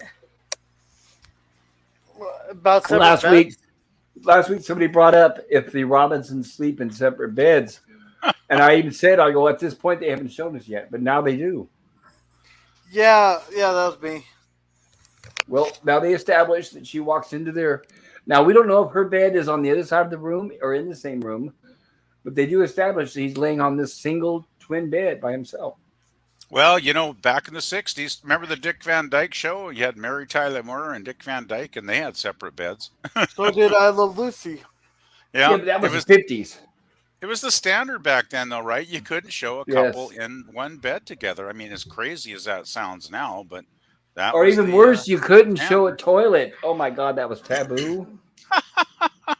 Wait, they never showed they didn't show a toilet in an old TV show? Even the Brady Bunches never had toilets in their house. That place was stuck to high heaven. To be honest, no, actually, they established in the movie that behind the the movie they mentioned it, as a joke, but in the TV series, if you'll notice, Mike and Carol's bathroom did not have a toilet, and the kids that they had that shared bathroom, the boys and the girls, toilet. I was gonna say, I swear I've seen them in the bathroom before. Nope, it was not allowed until like the 70s, I think, or 80s. It was very late that it was allowed. Probably sometime in the 70s. Yeah. Well, here's an example. All in the Family, 1972. That's where the famous scenes of Archie would go upstairs and you hear a flush. Yeah, that was groundbreaking, right? That was very groundbreaking at the time. I think that's when they introduced toilets to television, 1972.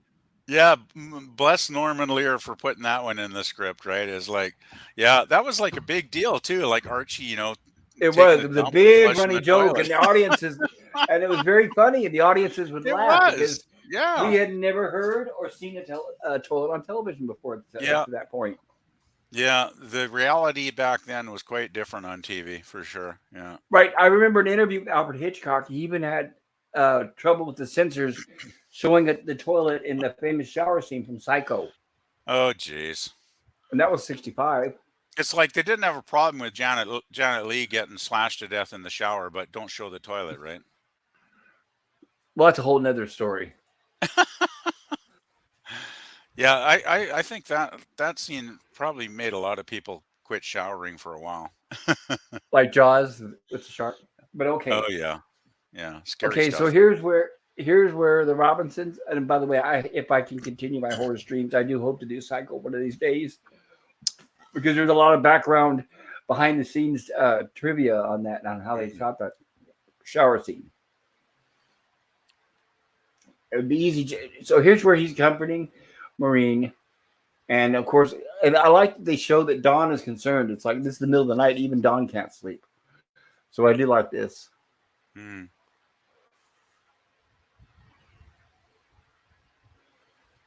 That's a great line too. But I do Yeah. understand where Irwin Allen said, maybe there should be more urgency. Shouldn't they be maybe panicking more at this point? Which I agree. They're taking it rather calmly. Yeah, yeah, they're a little laid back, but I don't know. There's something about the slow pace of this episode that's I don't know. I just kind of like the thoughtful quality of it. It's like usually sci-fi is like bad aliens, evil aliens. Let's have a big laser gun fight, but this one just totally goes against all those tropes, right? Which I really Yep. appreciate. I really enjoyed it. All right, should we catch up on chats real quick? Yes, thank you, Gorilla. Good My idea. good friend Yeah. Gorilla with he's my conscience there who keeps me on track. So I appreciate Gorilla. All right, Mikey says bombs are worry words. A lot of 60s and laters. Jill knows what I mean as well as Dad Gorilla to his mini. Mikey says they should have Yes. expanded the band somewhere between Lewin and Will, or the bond between Lewin and Will. Don't forget that Will's mentality comes into conflict with Judy and Penny whenever possible. Well, sometimes it does. Yeah, it almost seems that only Dr. Smith and the robot could understand Will and his constant curiosity. Well, Doctor Smith tries to take it as and use it as an advantage for himself. Everything he sees around him, he tries to figure out a way of manipulating it so he can use it for his own benefit. It seems like to me. Yeah, and there we go. Read this one. That's what I was just gonna do. Pop Thank culture you. curator, both Bob May and Dick Tufeld stayed uncredited for this episode. As I recall, that happened for many episodes, which only added to the mystery. Yes, Mikey, you're right. And not only it wasn't this episode, or it was all of them. They were never mentioned throughout the series. It wasn't until later on during the retrospectives and things like that it was mentioned. But yes, they were uncredited through the entire run of all 3 seasons. Yeah, That kind of sucks that they never got any screen credit. Like, wow. Well, Dick Jeez. Tufeld, I understand, was the announcer, so for him it was like extra work, or just a little, just a Okay. little extra on the side. But Bob May should have. But you got to remember though, as this is the first time they've done this, but they do that because the studios didn't want to get rid of the illusion. So that's what made us when we were kids thinking, oh, it must have been a real robot. It didn't say who's inside the robot. So that was a big part Yeah. of it. I don't think as a kid though I was busy reading the end credits too much I on these still shows. don't read the credits. Exactly. I would just enjoy the episode, and then once the end credits rolled, I'd kind of just lose Oh my interest, God. right? Well, okay, I'm a geek. I would read credits. Oh, When I really? saw, I'm not. an example, when I saw Star Wars, I sat there until the final credit rolled. And Star Well, Trek motion sometimes, picture, yeah, and then the good movies yeah. like that, I sat there until the final credit rolled, and you can see the MPAA symbol and everything. There's sometimes a good reason to watch the end credits, especially in movies now too, because quite often they'll put an extra scene in, maybe 3 or 4 minutes into the credits. That's really hilarious, Oh yeah, but now I don't go to the theater, so anything extra scenes I can just fast forward through. Yeah, I remember I you don't want mentioning to. The reason why I don't want to watch credits now is because most of them are like literally thousands of CGI artists, and I don't want to read that anymore. that's I'm tired true. of Yeah. that. I Didn't liked you it when they were practical. Yeah. Yeah. You mentioned about the theater thing with the commercials, right? Like half an hour of commercials before the Yeah, film that's why I starts. stopped going. That's why I will never Yeah. return. Yeah. Yeah, when I went and saw the last James Bond film, that was basically it. There was like I think only 15 minutes, but it felt like a half hour because it was Yep, so I won't do bloody it. boring and repetitious. And I thought, okay, I just paid money to get a ticket to sit here with my popcorn, and But you're now I gotta paying to have see advertised. advertisements. Right, you're Yes, paying to see exactly. advertisements. The ultimate indignity.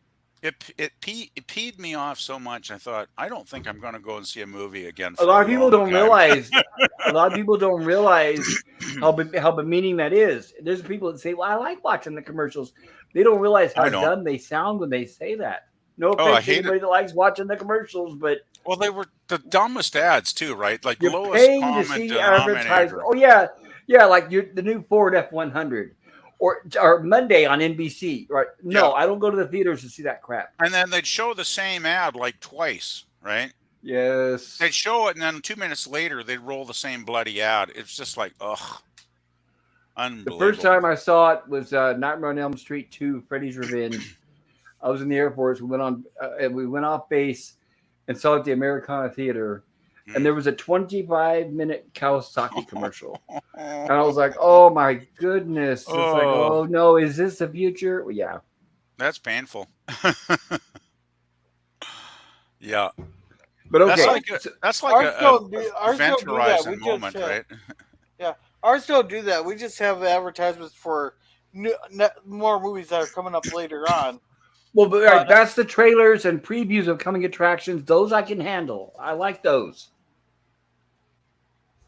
Yeah, it's all the advertising, like advertising cars, advertising soap, advertising whatever the hell they're advertising that night. Yeah, you're right. Honestly, what they used to do, for any of us old enough to remember, I sorry to get off topic, but what they used to do is show trivia, like slides on the screen before the movie would start about other movies. And they actually used, and they actually, believe it or not, you ready for this? They used to have a crying room. They had a little room just up above the screening room where everybody else sat, where the mothers would go when the kids were making noise. Yeah, you could take your baby up there if it was, getting unruly, and just, go to that room, right? Yeah. Soundproof, right? Yeah. Yeah. That's considerate. Did they still have like a screen up there so the? Oh yeah, they had a window where the mothers could see. Right, the mothers were sitting above the audience, like kind of like in a balcony, and there was a soundproof room, and they had a glass where they could see the movie, and they could hear it. There were speakers in there and everything. Back in the day when life was still civilized. Yep. They cared about the experience that the people paid for when they went in there. Customers. Well, the Alamo Draft House still cares. Before the trailers, they play cool videos that have to do with the movie, sort of. Like, so they have like a pre-show. I've heard about that. I've always wanted to go to the Alamo Draft House. They have one in San Francisco, but I'm not going to go to that one. I'll try to eventually get to Austin. But that's where all the people from San Francisco are moving, so I don't know. Yeah, I guess Austin's kind of the hipster town in Texas, isn't it? Yeah, Austin has always been that way. It seems to have that reputation. Yeah. Even back to like the 70s, right? Like, well, they're going to change your roads. Don't be surprised. Right. They're going to change that state a lot. Just don't be surprised. You'll see. I remember that Austin City Limits music show. I used to watch that on PBS, and they had some good bands on there, actually. Okay, so here's what we have. All right. Can we finish the chat? Oh, God. I'm sorry, Gorilla. Yes. We're getting sidetracked. Yes, we are. I have a figure on the button for our tangent thing. I have my finger on it. Okay, all right. I want to introduce this to everybody. Now listen to this. Sometimes we've gotten off topic, which I admit, and it's my fault because either sometimes I'm the one that gets off topic or I allow it to happen. But either way, it's my fault. This is my stream. So Gorilla has come up with a little video to remind us when we get off topic. Hit it, Gorilla. Hey guys, getting off the topic. So if we could all get back on the the thing and stop all these distractions. Oh look, ice cream. Perfect. Oh boy. So I have a feeling this won't be the last time you see this. That took me an hour to put together. Mostly 55 minutes of me trying to figure out how to use the program. They call an LDG. But anyhow, Mikey says, Gorilla and I both brought up separate sleeping arrangements. LOL. And Mikey says, help me. I'm the only commenter in here. Somebody please say something. Uh-oh. I think there's some other. I think we have some other heartbeats out there. If I would have seen that, I would have just put something in the chat. Just the word something. Scurvy says 4. I am a man. Then Mikey says, thank you, Scurvy Preventer. This is man pie. Man pie, that's funny. Yeah. Scurvy says, I was kind of in silent horror over Archie Bunker's flushing toilet. I laughed my ass off when I heard it the first Mikey time. says, right, Scurvy, good example. Here's PvP's channel. Mikey says, egg credits are great for information and teasers. Scurvy says, most modern ads are very stupid. Yes, I agree. Well, you notice when another thing that reminds me of, I forgot that when it comes to toilets, they still don't say toilet paper. It's bathroom tissue, which You none got of us that right. call it. Right. Yep. They still Yep. will not say toilet paper on television. Yeah. Hungry says average here since 5 years ago run 15 minutes for slides, 30 minutes for film ads before trailers. 1 p.m. film starts at 1:49 at the earliest. Ooh, no. That's scary. Yeah. Oh, No, ours not for the me. latest was like 5 minutes. Mikey says 100% agree with you, Scurvy. Hugger says Scurvy. A lot of these ads feel like they're written and acted by SpongeBob addicted thumbsuckers. No, I agree. no. I agree. Fact check. Hungry. I got to put fact checked in there. It's not written by SpongeBob addicted thumbsuckers. It's written by AI programmed by SpongeBob addicted thumbsuckers. Thank you for the correction, Gorilla. I agree. Mikey says also a great point. Hungry for half of your popcorn and soda would be gone before the film even starts. Well, then you just got to know when to go, what time to go in there. Yeah, if I go to a film again, I'll just wait. I'll go like 15 or 20 minutes after the showtime. Yeah. Do they offer free refills on the popcorn anymore? That's something they used to do sometimes. See, you guys all go to shitty here.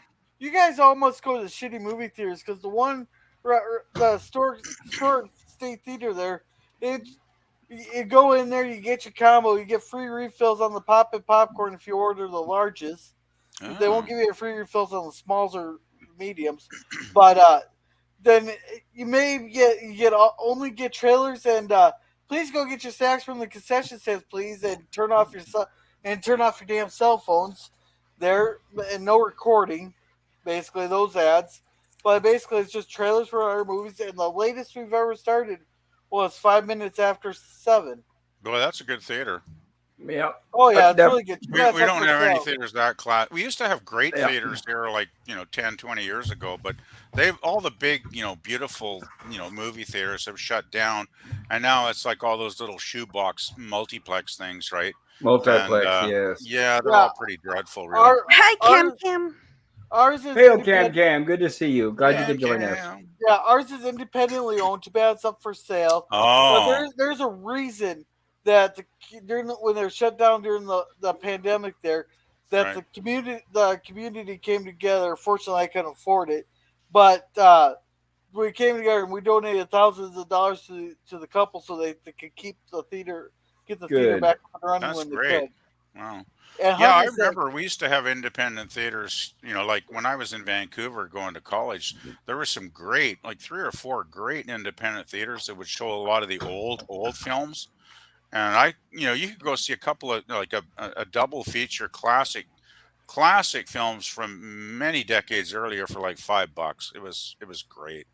And they're all shut down now, of course. All right. Hungry says, yes, Mikey. And Hungry says, since the 90s, Austin was called the San Francisco of Texas. Yeah, that's right. Kind of that, isn't it? Yeah. It's even more so now with the exodus from California. Yeah. And keep Austin weird is their motto. Yeah, True says check out. Does Austin? I have a question, Jill. Does Austin have naked people walking around yet? Because that's your sign that you're in San Francisco. Not when I lived there in 2007, but I haven't been there in a while. Yeah, it's a completely different city now, I'm sure. Probably. Yeah, I don't want to see naked people walking around on the street. No. What's funny is the first juvenile response is, wow, naked people. And then when you see it, it's like, oh, naked people. Well, the thing is, not all people are beautiful naked, so. No, but you quickly realize it's the old perverts. Oh, God. But downtown was already a big hub for vagrant liberals. Yeah. Well, I was going to say it depends on who is naked. Yeah, the gorilla, that's what I was saying, is it's usually like old men. And what they do is they intentionally mingle amongst the women and the strollers and the kids. And the little, oh, my. It's the anyway, most should we get back on topic? Yeah. Anyway, so right. Anyway, back This is to drifting. This is drifting really to a far away place from Lost in Space. so here's where they're talking Wait, about going. We're still on chat. Go ahead. Okay, go ahead, Here's Gorilla. the- And Oh sorry yeah, about and that, you finish the guys. chat then, Gorilla. Here is Captain Affinity's channel. And Hungry says, Grill, that was fab. So I'm assuming you liked it. Yes. Limit Pie says, not. Come on, man. You know the thing. I agree with Lemon Pie. I meant I was in horror when the flush was mentioned here. And I was joking. Hey, Cam. And Mikey says, hello, Cam. And Scurvy says, hey, Cam. Mikey says, camshaft crash courses. Yeah, Cam says, hello, everyone. Scurvy says, So good to see you, Cam. hey, hey, Cam, man, can. Well, no one says, can. The Cam man can. I've been listening. Well, I'm glad you're able to join us, Cam. I hope you're feeling well, sir.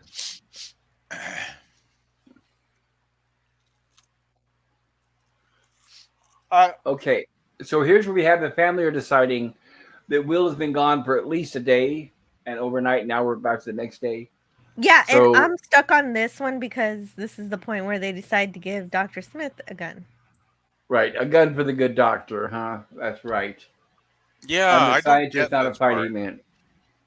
Like Dawn hands it to him too, which this is like probably one of the biggest problems I have with the episode.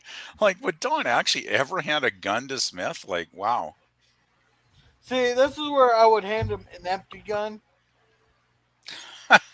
Yeah. And Right then, here. of course, they have the I'm a blank, not a blank. So this is fun. Star Trek thing here, too. Yes, I'm a scientist, not a fighting man. We have in true Dr. McCoy's passion. Oh boy. And now back to nighttime, so I'm assuming they're inside of a cave. Yeah. No, I think grass. So that's still outside. I thought. And here we have the campsite. I'm guessing it's dawn of the next morning. Sun's coming up by the lighting. Do we ever Now, I see would have these, told Dr. Obviously, I don't want to say what I would have done or what I wouldn't, because obviously we can't go back on the show that's been 50 years old. But I would have told Dr. Smith, why don't you stay back here behind the rocks and we'll deal with this, right? I wouldn't even brought Dr. Smith along, to be quite honest. Yeah, I know. I would have locked him in the ship. I'll give him the gun to Penny or Maureen, or not Maureen. Judy? Maureen, Judy or Marie. There, yeah, Judy would have been great on these missions because she's scientist too. Yes, and I think the only logical reason why I can see why they would bring Smith and give him a gun is because they still don't know at this point if these aliens are hostile, and if they are, I think they figure if they are hostile, they're going to need as much manpower as they can get. So I think that's the only reason that they gave Dr. Smith a gun. As we see here, that was not a good decision. Well, maybe it's we're just in a different because we're in a different generation of TV there. But I will give Maureen the gun and let Mama Bear come out. Let Mama Bear protect her babies or cubs. Right, and we've covered that in previous episodes. How the network just did not want to see the women in peril, and we it's rare. If ever we see a phaser or a laser or a pistol in a woman's hands. I mean, it didn't matter if it was a Western, it didn't matter if it was Lost in Space, it didn't matter if it was Star Trek. It was just very rare. Uhura did have that knife, though, in Mirror, which was pretty awesomely cool. She did, but no phaser. Because remember, even a phaser or a laser or a rifle was still, even now, considered like a gun. I do remember, though, at the end of that episode, she did disarm the lady with the phaser. We finally got to see her use it in, what was it, Star Trek 4? With the transporter guy? Where he said, Mr. Adventure? Mr. Adventure, yes. Oh, okay. Right. I think, honestly, that's because she used it in the animated series. But I think in the Star Trek 4 with Mr. Adventure, it was the first time we saw her use it on camera. actually highlighted with her as the center of attention. And I Mr. love that Adventure. scene. That's hilarious. I think they might have brought Smith along just for like a little extra cannon fodder, perhaps. That's possible. It's like, hey, shoot him, don't shoot us.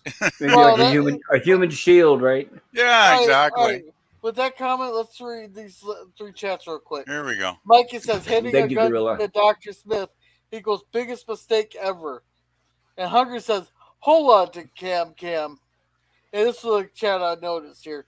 Mikey says, I noticed Don set Smith up to be the first target for the alien family. LOL. Exactly my thought. Yeah. There you Luckily- go. That's a reason to hand him an empty gun. Send Smith in. Yeah. Yeah, Mikey says, luckily, the men and women in the series couldn't shoot straight, so they're stormtroopers. You're right about that. Nobody actually hurts anybody. Oh, this is a great scene when Professor Robinson picks up the alien boy and takes him back to the family. Right, That and was- you can see the that was a nice hesitation moment. because right, and I like that they even mentioned it. Don even said, "Well, how do they know that we didn't hurt him? Or that we haven't been holding him the whole time?" But it's like what Professor Robinson says, "Look, that's a risk we're going to have to take." Yeah. That's a great scene. The kids are shaking hands. Man, this is And this is where we finally get the scene where the alien explains to his parents, "No, they're good guys. No." Yeah. Yeah, that's why I really love this episode. It's like reason and kindness win out over fear and suspicion. Yep. Though I still kind of wish they could have given him to Dr. Smith as he's the one that attacked you. Take him. I know, yeah, right? it would have been nice to see Smith do a little more suffering. And of course, they still ponder that they could have been friends. We could have done something. Well, no, do you think that the aliens could have somehow helped him out to get off the planet? But they Yeah, couldn't but they couldn't communicate. even talk because they That's the didn't have any problem. kind of. Yeah, they couldn't communicate. The only thing that I saw that indicated that they had any form of communication was when they made that sound and their little boy was reacting to the sound and running, getting scared and running off. Yes. So maybe that's how they communicate with the sounds like that. But we didn't hear them do that again, so we don't really know exactly how they communicate. I agree. And we don't know. Here, in this scene, I think it's John that says, when you sneezed, Will, you contaminated the air. But Will hadn't explained that he sneezed yet. I know, right? Another continuity error. Or Will told him that well, no, you're right. I was going to say maybe Will told him off camera, but no, they never had a chance to do that. But I'm being nitpicky, though. I still think this is a great episode. I have a feeling this line was part of the rewrite, in one of the rewrites where they added Well, that into the script. yeah, that's the thing, right, Pop? When you get too many writers involved in rewriting a script over and over, there's bound to be little mistakes that might kind of enter into it, I guess. So. Yeah. And They don't. Yeah, right. They don't show the treatment of the little boy either. I guess they don't have to, but. Well, I guess they assuming the kid's better now. I think his little alien immune system, since Will was caring for him in the cave or whatever for a couple of days, I think his alien immune system kind of kicked in eventually, and he got better. Right, and for anybody who's fans of War of the Worlds, that is the conclusion of the book and both movies. Yeah. Was the aliens? They weren't used to disease from Earth, and that is what killed them off. There's the scene with the sliced rock, and the professor's looking at it and examining it. Go ahead, Gorilla. The War of the Worlds. I was just about to bring that exact same thing up, but my question is, we know that the bacteria killed like the aliens in the War of the Worlds, but can a lack of bacteria on a planet cause problems for like the sterilized? You mean like a sterile atmosphere? Yeah, because apparently they haven't gotten sick from anything on this planet, so. Not yet, but they don't have an actual, real, true practicing physician, MD. Yeah, Dr. Smith, they haven't really been specific about what his education is. Yeah, so I was assuming that that this planet was sterile from like bacteria and viruses. Will that harm the body at all? It depends if there are any. You never know until they examine them. Say this It was And a does. lot of times, they don't know till it's too late. I mean, they can examine and see what's there, but they won't find out about allergies or contaminations until it actually happens, and then they have to struggle to figure out how to solve it. Well, no, I but guess what? the robot did a basic analysis when they Environmental analysis, right when they yeah landed. when they first landed in the series. So there Yeah. don't seem to be any major like disease organisms on the planet, quite fortunately for them. So, No, but and we I'm sure saw they with the do have. plants that grew large, there's still Oh yeah, oh exceptions, for right? sure. Yeah, yeah, yeah. They have to be very careful the way they interact, but there don't seem to be like any, flu bugs or anything floating around in the air. Thank goodness. Yeah, I agree. No, no, but what I'm asking is, say if it's completely sterile, they did their samples, and there's absolutely no bacteria or viruses on that planet there. Hmm. Can we live without, like, 'cause we have a lot of good bacteria, especially like in our guts and all that, that helps Yeah, break food and stuff down. But can you survive in an environment that's completely sterile? I would say I, you I, can as long as you're not introduced to something. The problem is when you're in a sterile environment, you'll be safe forever until and unless something is introduced that could affect that, and then you're not prepared. Okay, that I, was my yeah. question. I think that's the reason our immune systems, function actually is because, when we're like kids, we're crawling around on That's our what right. hands That's what I and was going to knees, say. We have the best you know, immunity when we're kids because we're getting we're our hands eating in the dirt or dirt. whatever, We're like touching everything. we're, We're touching we're gross and everybody. disgusting when we're little kids, right? Basically, we're putting anything in our mouth, and that Yep, is what builds up our immunity to a lot of bad it things. So, does. Right. you know, It's the like, adults that get sick more than the kids. oh yeah, it's like germs and bacteria and all that Right. stuff is In like fact, a part of gorilla. our body, right? So. Right. In fact, gorilla. Your point is like okay. I know, especially I see it a lot here, and especially after the lockdowns. There's people that are so paranoid that they're still even now wearing masks, sanitizing their hands, washing all the Yeah, surfaces. Those are the it's ones that do nuts. get sick all the time when they do get exposed to something that normally wouldn't affect the rest of us.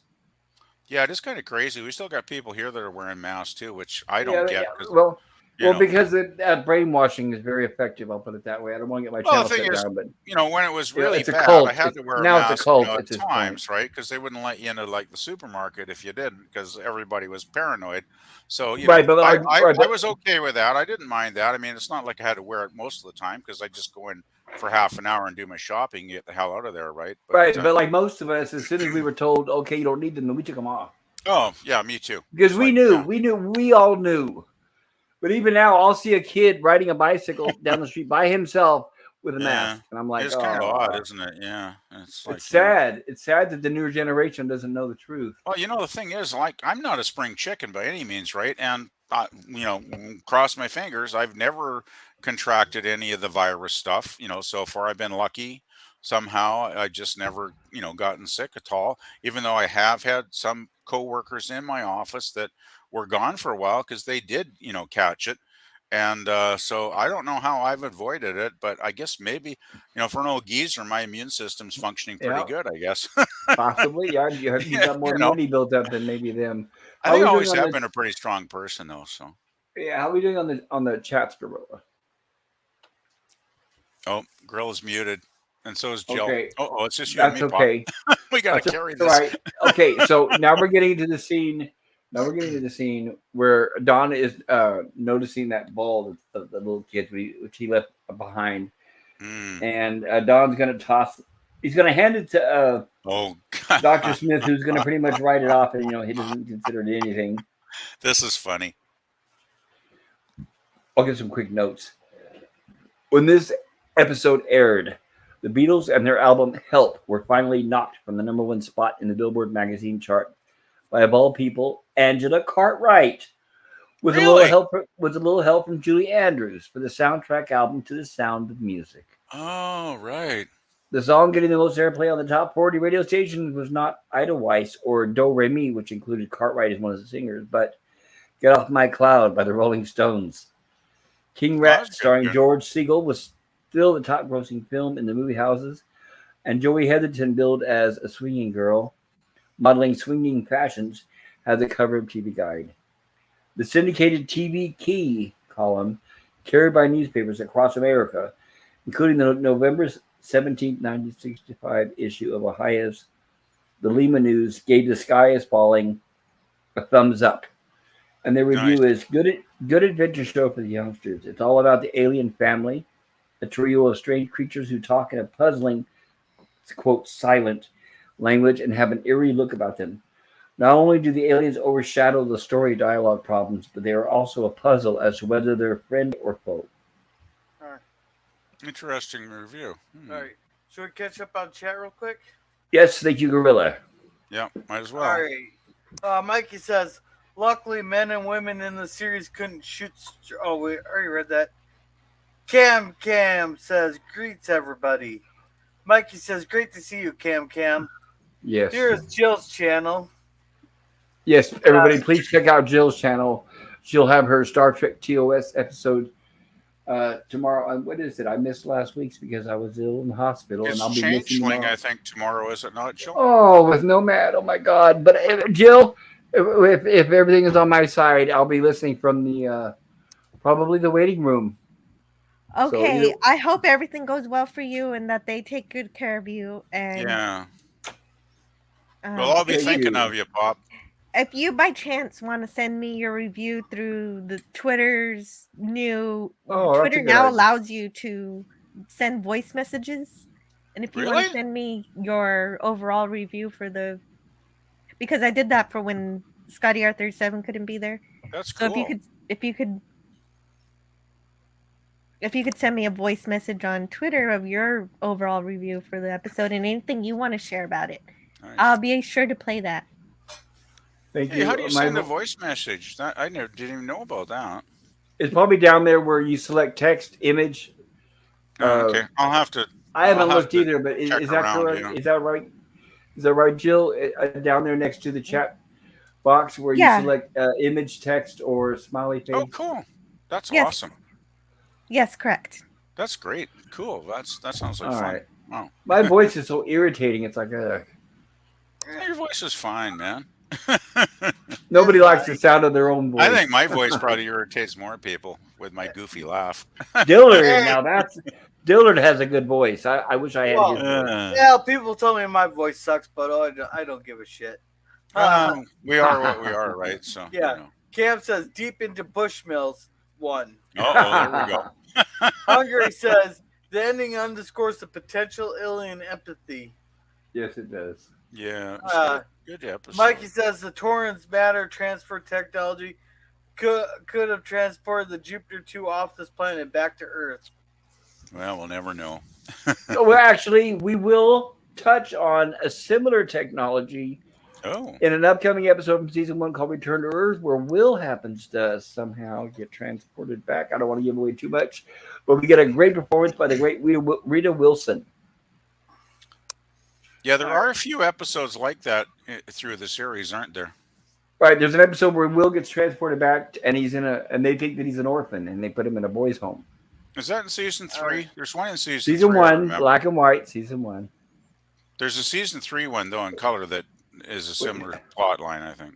Wait, not Rita Wilson. Rita. I feel terrible. That's what I get. My mind will not correct it unless I know I've got it right.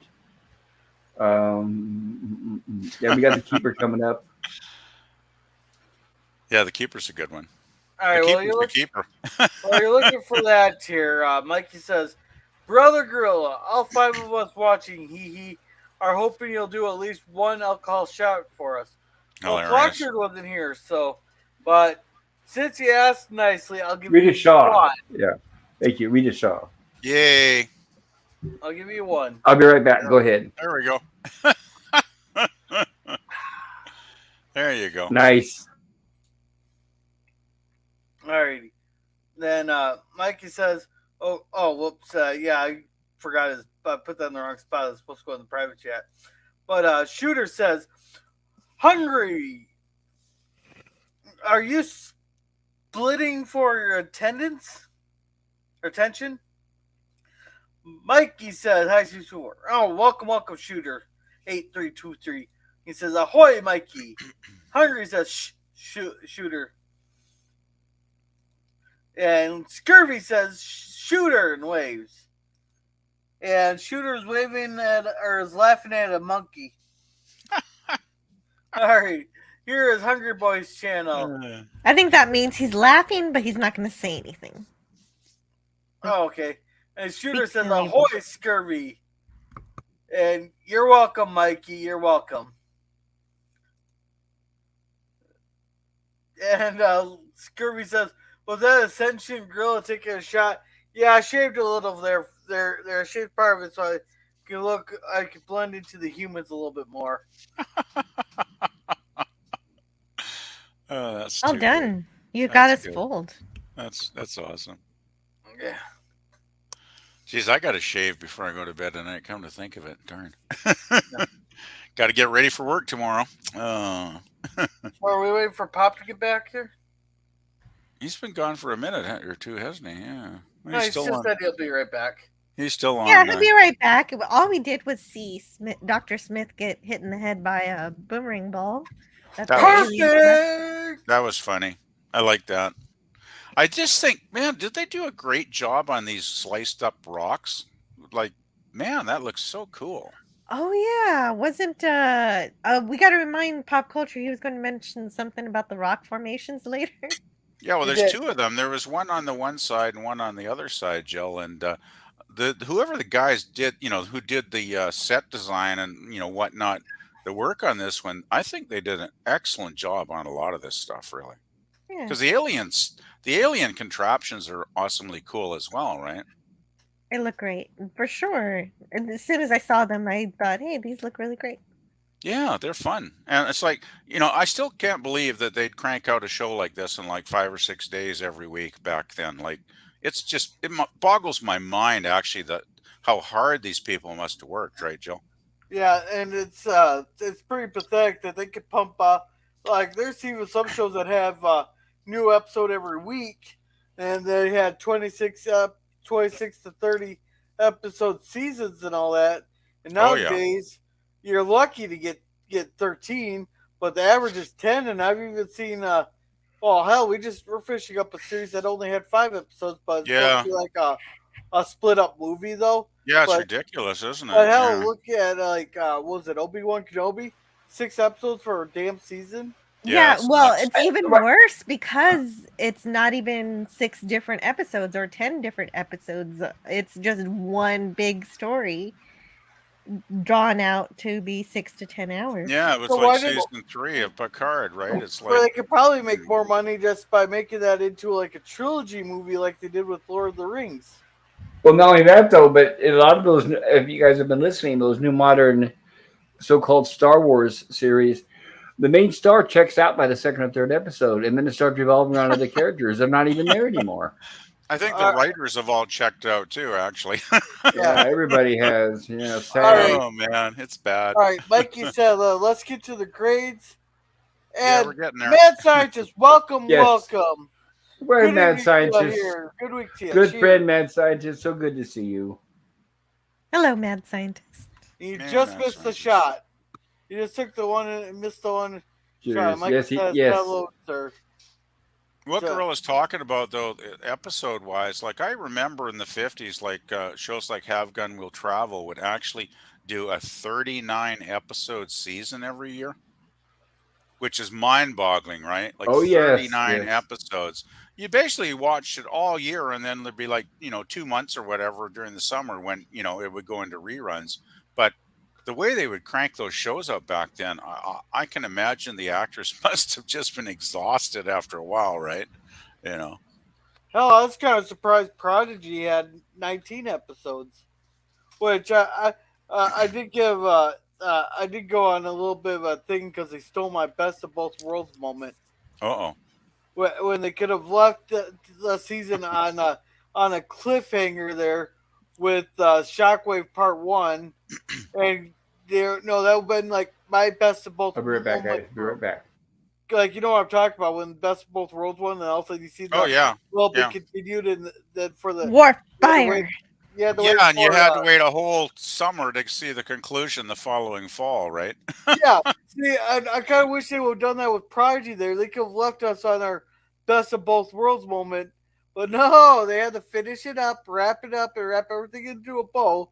Like, so Well, they got to give everybody instant gratification these days. It seems, right? You know, it's like nobody can wait for anything anymore. I wasn't interested in gratified. I was pissed off because I was like, no, I want my own best of both worlds moment. Yeah. Yeah, the ending of part one of Best of Both Worlds is probably it's probably the most iconic moment in Next Generation in the whole bloody series, No, really, I think when you think about it. that was groundbreaking in television because Oh, it was great. The cliffhanger. Yeah, when Riker goes fire, it's like, wow, that's awesome. And then and you gotta wait everybody's months. anticipating what's going on because there's talks about Patrick Stewart leaving the show. Oh, wow. All right. But Pop, Yeah.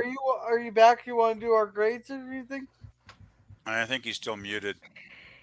You're right. They were thinking about. Well, he was thinking about leaving, and that's why the story was written the way it was to make Riker captain and Shelby the first officer, just in case. Interesting. Shelby was an interesting character. I liked her. She was pretty cool. Yeah, she was. Well, She challenged Riker by showing him somebody very similar to how he was when he I was love the dynamic Shelby and Riker had, for sure. Like, it was a lot of fun, even though I kind of thought she was a bit of a nasty character. She was. She was kind of walking all over Riker, wasn't she? Yeah. She possibly should have been. She should have been a bit reprimanded more than she was, but well, yeah, she was a little insubordinate. I thought, but yeah, I think she came around. Eventually, she came around. She got to know Riker, enough to realize that he actually did have, a pretty sound, mind, and he did know how to, command a starship. So it was all good. So, Pop, are you ready to continue here? Yes, we are. I'm sorry about that. No, you're totally fine. We're having a good conversation here. But we're getting into a tangent territory. Yeah, we must get towards the end here. Right. So here we have where they're working on the chariot, and they ask Doctor, and we get another Dr. Smithism line.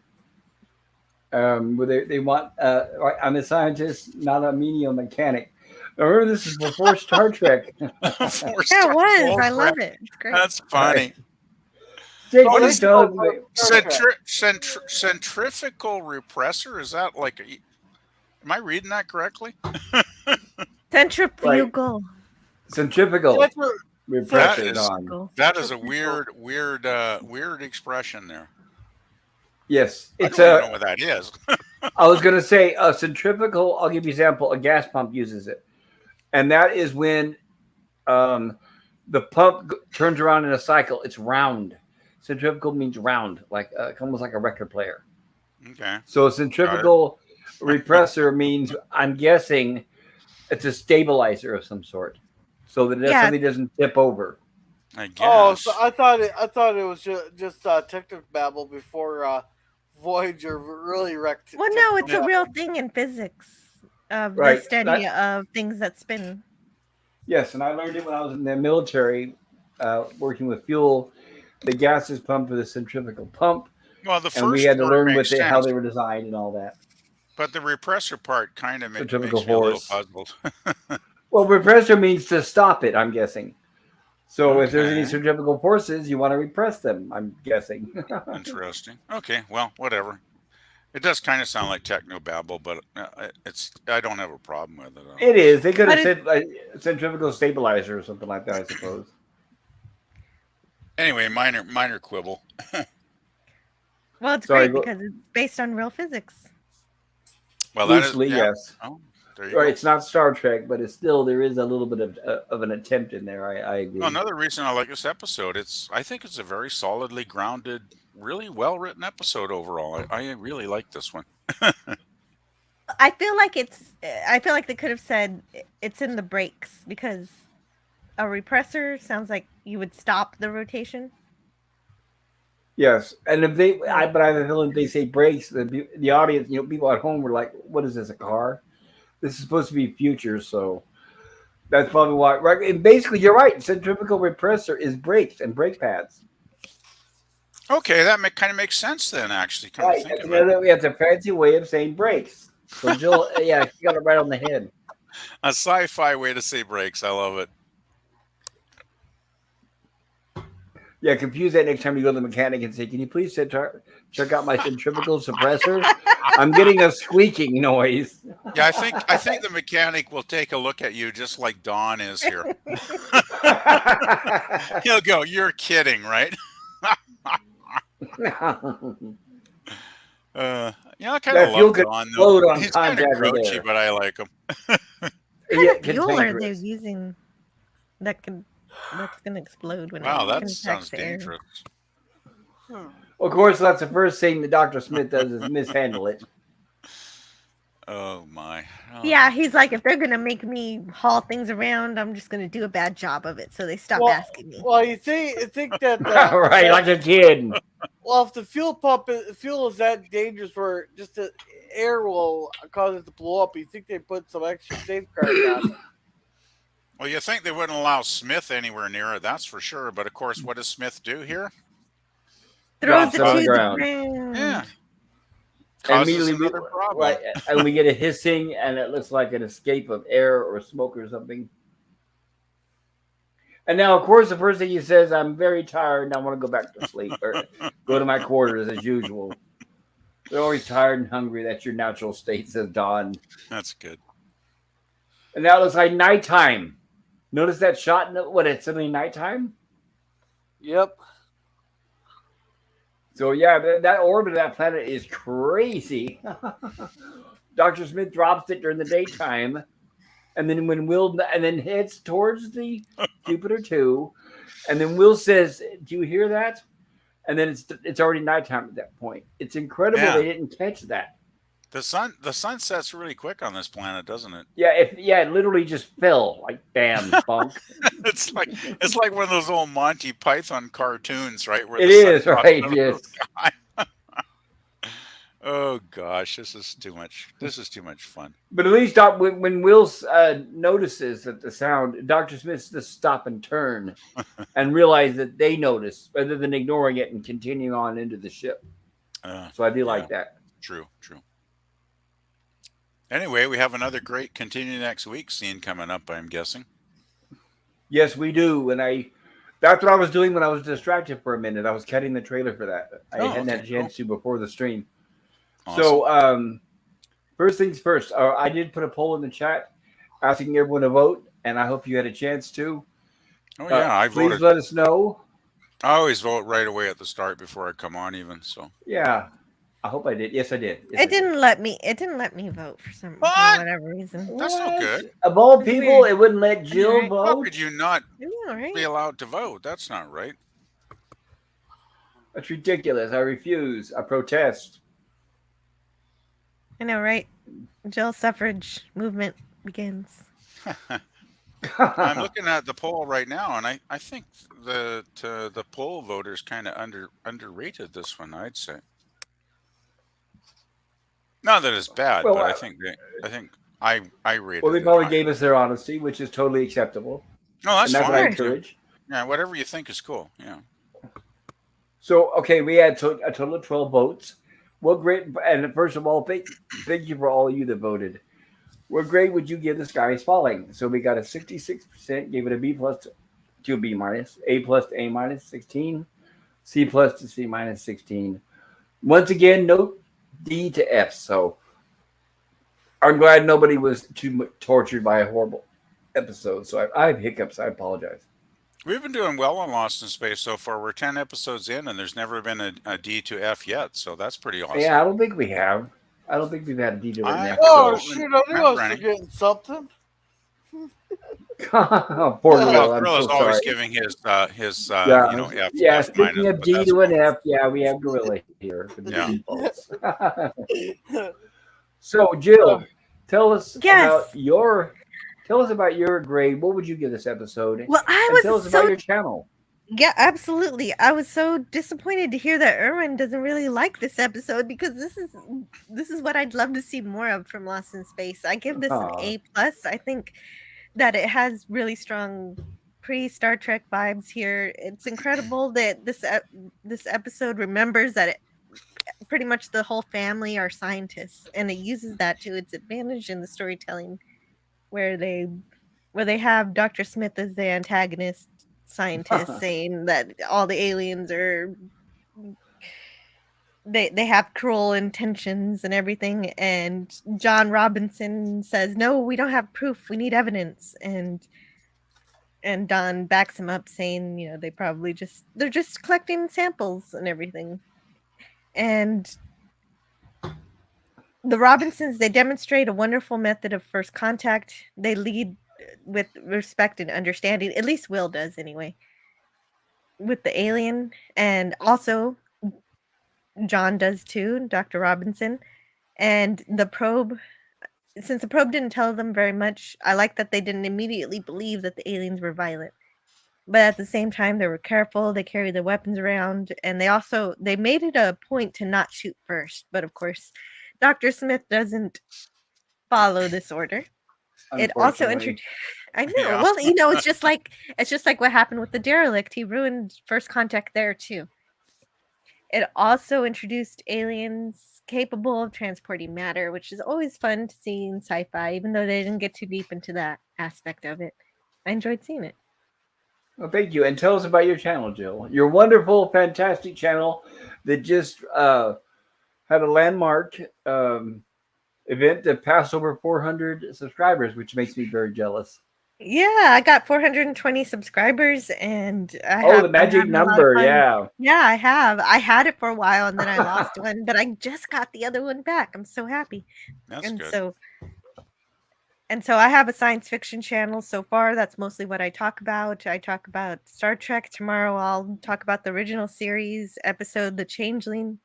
And it's an incredible episode. I'm sorry you won't be able to be there, but hopefully you can give me some either written or a voice. You can tell me what your review is, and that way you can still have a little review in there.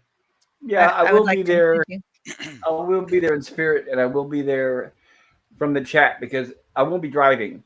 So Right. I'll either be I'll be in probably the waiting room. That seems to be my odds. But or if I'm in between exams or anything crazy like that, I'll let you know. But I really feel bad that I'm missing it. It's my favorite stream. I know. I really enjoy my Tuesday shows are more very in-depth science fiction show reviews, and so right now that's the original series, and on Friday I have little bit more of a freewheeling show. If we cover a TV or a movie, it's kind of more of a visceral kind of party where everybody just talks about the things that they love in the movie, so it's a little more free of a structure, but it still has some structure. And sometimes I'll also talk about different topics besides TV and movies on Friday. I've talked about different science topics like fusion power and exoplanets, and I hope to add more of those scientific kind of topics because those are fun for me. They are, and I love that. I love that you have a lot of variety and things that make us think. So yeah, I love your channel. Appreciate it, and that's all I have. Okay, PvP. What's the status of your channel and what's going on with that? Well, no, wait. First, I'm getting ahead of myself. Your review or your grade of this episode? Well, I give it a solid A. I would give it an A plus like Jill, except there are a handful of episodes that I love even more than this one. So that's why I kind of, dock it a little tiny bit. I give it a solid A though. I think this is a fantastic episode. I just love how basically it pretty much goes against the old trope of the evil, nasty aliens, which most sci-fi always seems to gravitate to. I thought the aliens were very cool. They seemed like explorers, like the Robinson family, basically. So I thought they were kind of, interesting, fun, characters. It's just like it makes me sad that this writer only wrote this and then he got booted by Irwin. I think that kind of sucks because I think the guy had a really good script here. Like this was a really solid, intelligent, well written episode, and I mean, I don't know what else to really add. I mean, I pretty much agree with everything Jill said, right? It was just a really, really good one. And, you know, I just wish, that, Lost in Space could have maintained, a level of this on more episodes, because it did kind of, fluctuate up and down at times. But yeah, I don't think there's much more I can add. It was just a really good, thoughtful, intelligent episode. And as far as my channel goes, well, nothing's really changed. It's still basically music stuff because, unfortunately, and now since I'm working full time, I don't get to do much of anything except sleep and eat and come on Lost in Space.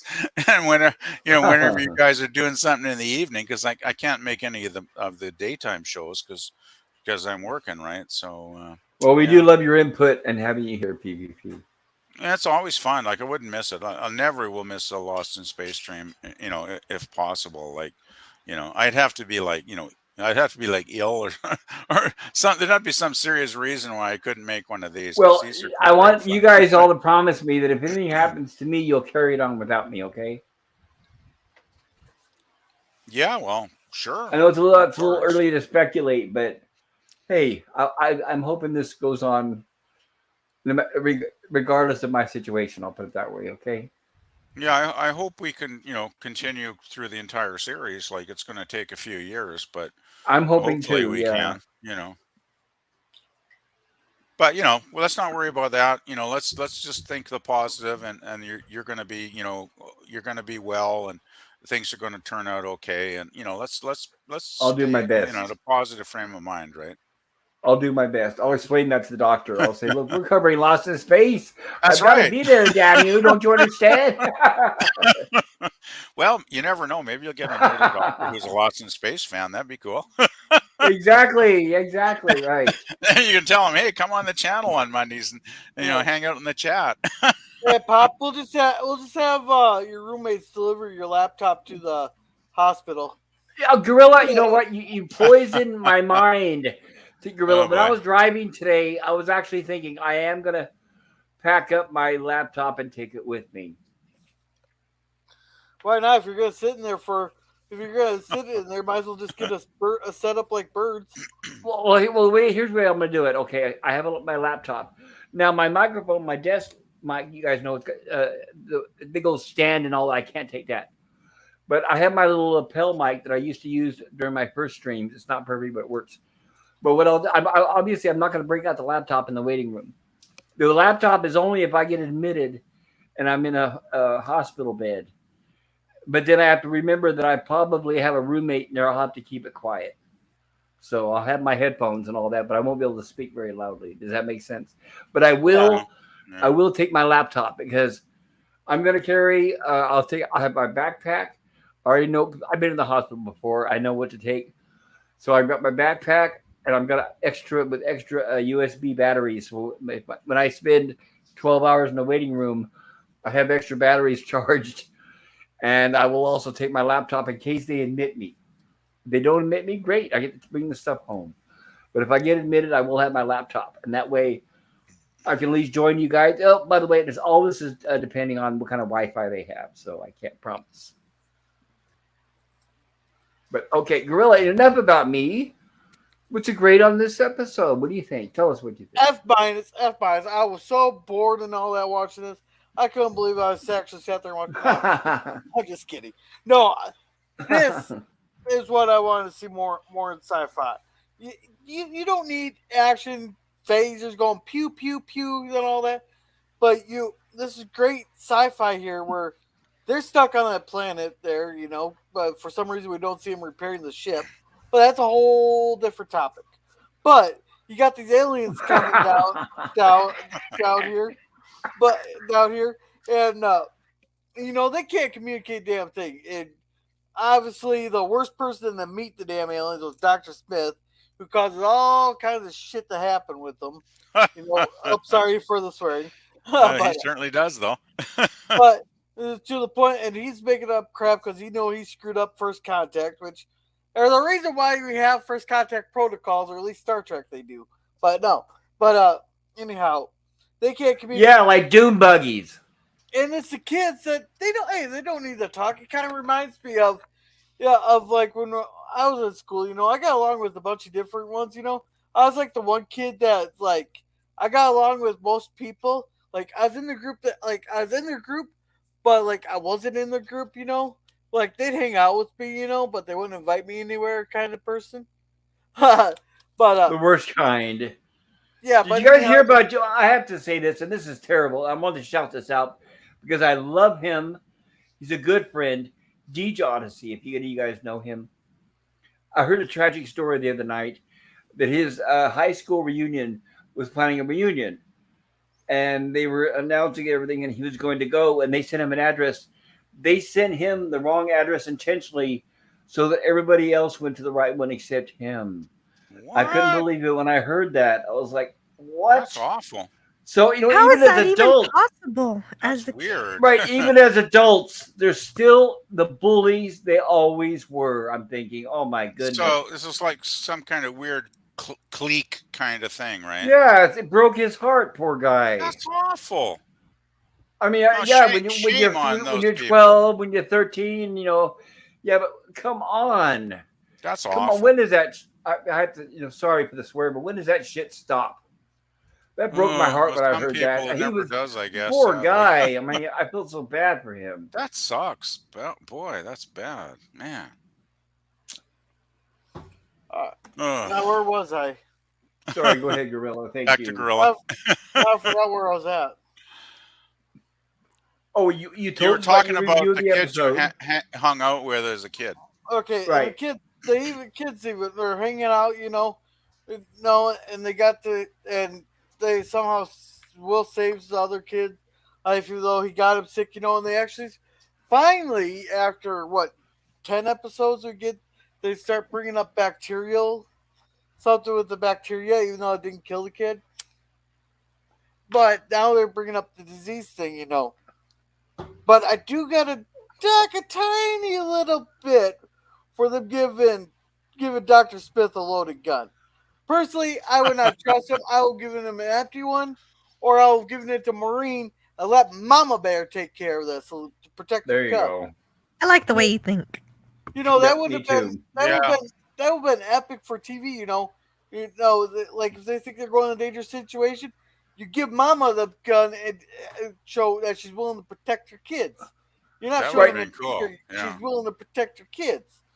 Right, But that's one of the best of the Star Trek animated series episodes where the men failed, the women came in and kicked ass. It was great.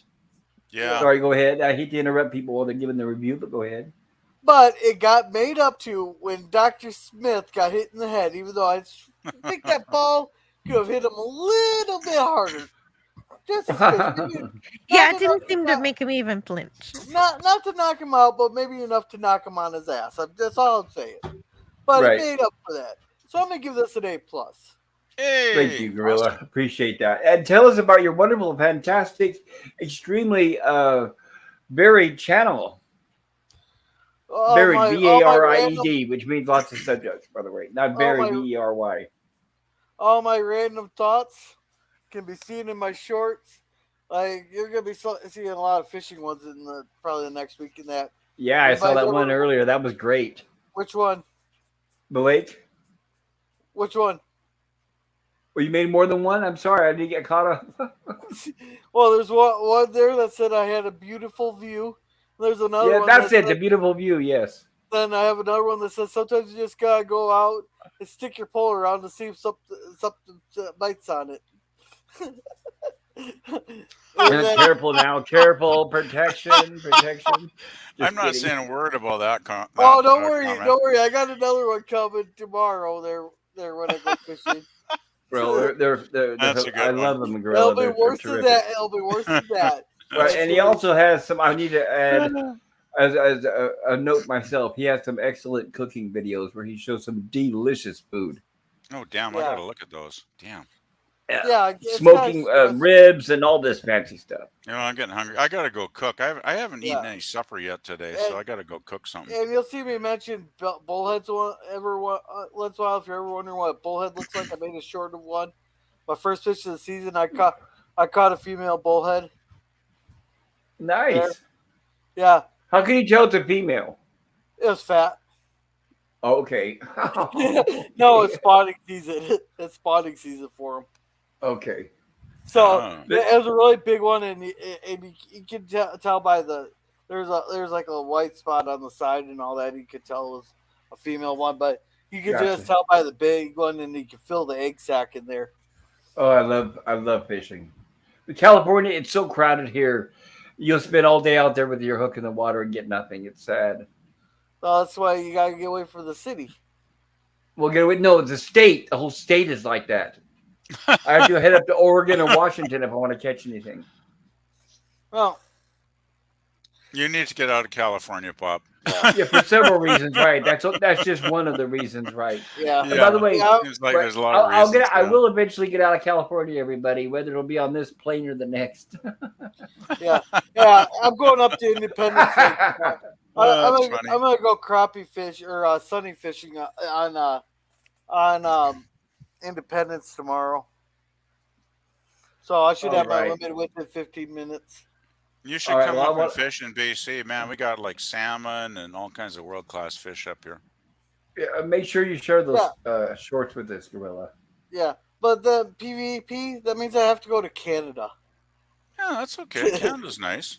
I'd go to Canada, but I'm threatening you. I won't come back to U.S. You're going to have to keep me. Yeah, just bring your passport and everything's good, and your money. I don't have a passport, and maybe I'll come up once your current prime minister's gone. Yeah, well, that could be in the next their election. politics. We'll wait and see, I guess. Right, their politics are almost identical, a carbon copy of the U.S. To be honest, I don't think any of the current political leaders on any party I'm too impressed with. So no, they take it over. They're kind of all jerks, really. well, hold on. We're all talking about one political party, and it's pretty much taken over the whole world now at this point. That's the problem. So anyway, is there anything else you guys would like to add before I sorry to silence everybody? You haven't given your rating yet, Bob. That's right. Yeah. We'd like to know what you thought of this one. Can I shout out the watch parties real quick? Yes, thank you. Yeah, we were watching. If you're still in the hospital on Wednesday, we'll finish up. I hope not, but yes. Okay. We'll finish up 5 days to midnight on Wednesday there with 3 episodes. And then we might go to Fridge. I might change my mind. I changed my mind about as much as I don't know, but then we should have a Walton's review on Friday. Should have Babylon 5 on Saturday. Mm-hmm. Then on Sunday we are watching the Gremlins. Now, was that the one you said you'd never seen before? I hadn't seen any of these movies except for the Goonies. Oh God. Month. Oh yeah, well, yeah. Please do me a favor and watch the Gremlins on the biggest screen that you can. I'll be on my laptop. Okay, well, it's better than your phone, I guess. I think you'll like it. I'll put it that way. Yeah. All right, that's it for me. Thank you. Okay, and now for me, I give this episode an A. And without repeating what a lot of you already said, is it was a shocker that Irwin Allen, he was a man that we've covered before, but he's a man for spectacle. He liked explosions and fires and all that. So I do understand why he was saying, hey, this episode, it's slow, it's boring, whatever. But us as a retrospective can go back and we can appreciate, because that actually put it on a higher, psychologically, a higher level than some of the other episodes that are just shoot 'em up and bang, bang and explosions. So it's a good thing that got over his decision, that ultimately it was out of his hands on what we eventually saw. So I thought that was great. I like the family, the portrayal of the family. I like the innocence.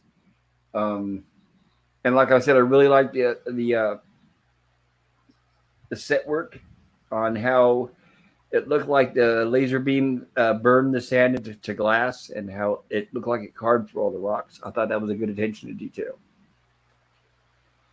And Dr. Smith not being so comedic in this role, I appreciated that as well. Please check out, my videos. Sorry, when I get long-winded, I apologize. Please check out my prior videos for Star Trek, the animated series. And, excuse me, I highly... Pneumonia. I keep forgetting I still have pneumonia. Anyway, tomorrow, I recommend, please, check out Antiderivative Jill's channel where she's going to cover TOS. And I will try to be there from the chat. I won't be having the horror stream tomorrow. Because even if I do get home from the hospital, I have a feeling it's going to be too late to get it ready. And I haven't a chance to even watch anything, but I'm hoping to continue that next week. But yeah, there's my review. And please, if you're just checking out my channel for the first time, don't be too concerned. I will return. I hope if everybody out there listening, hit the like button. Maybe subscribe to my channel if you haven't already. Leave a comment after the stream on what you think. If you have any suggestions on how we can improve it, like telling us to shut up and keep talking about the show and stop getting off track, I will completely understand that, and I will appreciate such comments. All right. Yeah, sounds good. Okay, so let's get caught up on the chat before we say goodbye to our fellow panelists. Thank you, Gorilla. All right. Hungry says, "Hold up, mad scientist." Mikey says, "We all went through the same thing when Avengers: Infinity War finished and waited almost 3 years to the final Avengers Endgame." 3 Mikey, years. Yeah. Okay. Mikey says, "I'm willing to help cover Pop and myself in your truck stream tomorrow, Jill." Jill? Heard. I heard. Okay. Hungry says, "I dig fusion." Jill says, "I know him. For some reason, my show about fusion power had my least watched Friday show. When was that?" Oh, that was just a few weeks ago. Oh. Really? Was that recent? I thought like it was a month or two ago. Maybe I'm thinking of a different stream though. Yeah. Hungry says, "I will listen to it at with Jill." And Mikey says, "Me too, Hungry." PvP says, "Thank you, guys. Miss being on the Friday streams." Jill says, "Hooray, Hungry. I think it's pretty good." Hungry says, "The fusion stuff pretzels my brain." In a good way. Jill says, "My fusion..." Oh, there's your power stream. Yeah, it was 2 weeks ago, May 5th. Yeah. So it was Okay, on I'm thinking of a Mile. different one because I was on one where you were talking about something similar. I think, like more sciencey stuff. But yeah, that's different. Yeah. Different stream then. Yeah, and here's Sean Carter's channel. And Hungry says, "Thank you, Jill." She says, "You're welcome to Hungry." Hungry says, "Spectacle is fab, but consideration of the unknown in sci-fi is king. But no monsters. Dang nabbit." No monsters in this episode. You're right. Well, the probe, I guess. The probe, that little crab-looking thing, I guess. Be patient though. We get plenty of monsters coming up in future episodes. Yes. Oh yeah. And Hungry says, "We'd rather you take the time to get well, Pop." I will do my best. Thank you, Hungry Boy. Thank you. Believe me, and by the way, it's not only that I feel bad, which I do, missing the stream, but I miss this interaction with you guys. This is always a highlight of my week, so I'm really going to miss it. So I'll keep in touch as much as possible. So you guys mean a lot to me, so without getting too mushy. All right. Smushy, mushy, whatever it's called. Okay, so... Yeah, we definitely hope for the best for you. Yeah. Thank you, Jill. It's like a Russian roulette. I hope I picked the right hospital.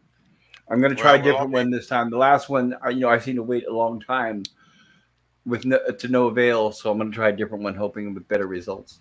We'll be hoping you have good luck tomorrow for sure. Yeah. Or tonight if you go tonight, but I was just talking about that to Mad Scientist last night, and I said, okay, should I go at night, and that way, hey, they can take you right in and do all the tests, or will they say, well, it's nighttime, you could just crash out in the lobby until tomorrow because all the doctors are gone and all the departments are closed till 8 a.m. Well, there should be an ER open. Well, there's always an ER open. That's my point. But I want to go in and I want to be seen and had tested. If I want to sit in a waiting room, I can be at home. That was my problem last time. But so I'm hoping that they have. But mad scientist has a history. He's smart and he used to work at hospitals. So he says if they have 24-hour testing and all that. So like if I need an MRI or X-rays or any of that stuff, it's 24-hour. So they won't say hey, you have to wait till 8 o'clock tomorrow or whatever.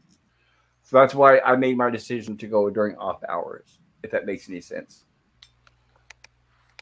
Yeah. And thank you, Hungry Boy, and thank you everybody for your concern. I hate talking about my illnesses because I don't want to seem like I'm searching for a pity party because I'm not. It's just I want to explain to you guys when I'm not there. I want you to know why is all and why I sound odd or off. Yeah. Well, should we have one more of the special clip I made there for the end of the show? Let's go ahead and finish. Lemon Pie says, Pop, we all hope things go well. Thank you, Lemon Pie. And like I said, your wishes, your prayers, they mean everything to me. And Mikey Sue's Forest says, good night, all. Prayers for you and Pop. Thank you. Go ahead, Gorilla. Yeah. I was just saying, you want to finish off with one more of the video I made there? So spent an hour on it. Only got to use it once. Spends an hour on it. Go ahead. Yeah. I'm not sure what you mean, but hey guys, getting off the the topic. So if we could all get back on the the thing, and stop all these distract. Oh look, ice cream. You know, it took me 20 minutes to come up with something to say with that. Well, I appreciate that, Gorilla, because I had been trying to think of something, and you were talking about the stay on target from Star Wars, and I thought about that too, but it's like I'm not a Star Wars fan anymore, so I don't want to see the stay on target clip. Oh, there you go. Thank you, though. The Joe Biden clip will do. Thank you. Yeah, I just had to have fun with it. I think I'll upload it to my channel. Maybe I should be able to upload that as a short, actually. Well, thank you. It means a lot to me. Appreciate it. Okay, so I think we've covered with all the chat. And once again, thank you for everybody for being here, especially the chat. Without the chat, we would be nothing. And most importantly, like I said, thank you to the fellow panelists for your patience in putting up with me. And I hope that we'll be back here next week. I will do my best to be here. But if not, I will be in your streams and in your dreams. I will be there next time you guys have. I'll be in the chat for whenever I can. And StreamYards on my phone or my laptop if I get admitted into the hospital. So in the meantime, I'm going to show our preview for next week and then close out this stream. And I want to say bless you, everybody. Have a great night and drive safe tomorrow. Good night. Yeah, good night, everybody. If it plays. Good night, everybody.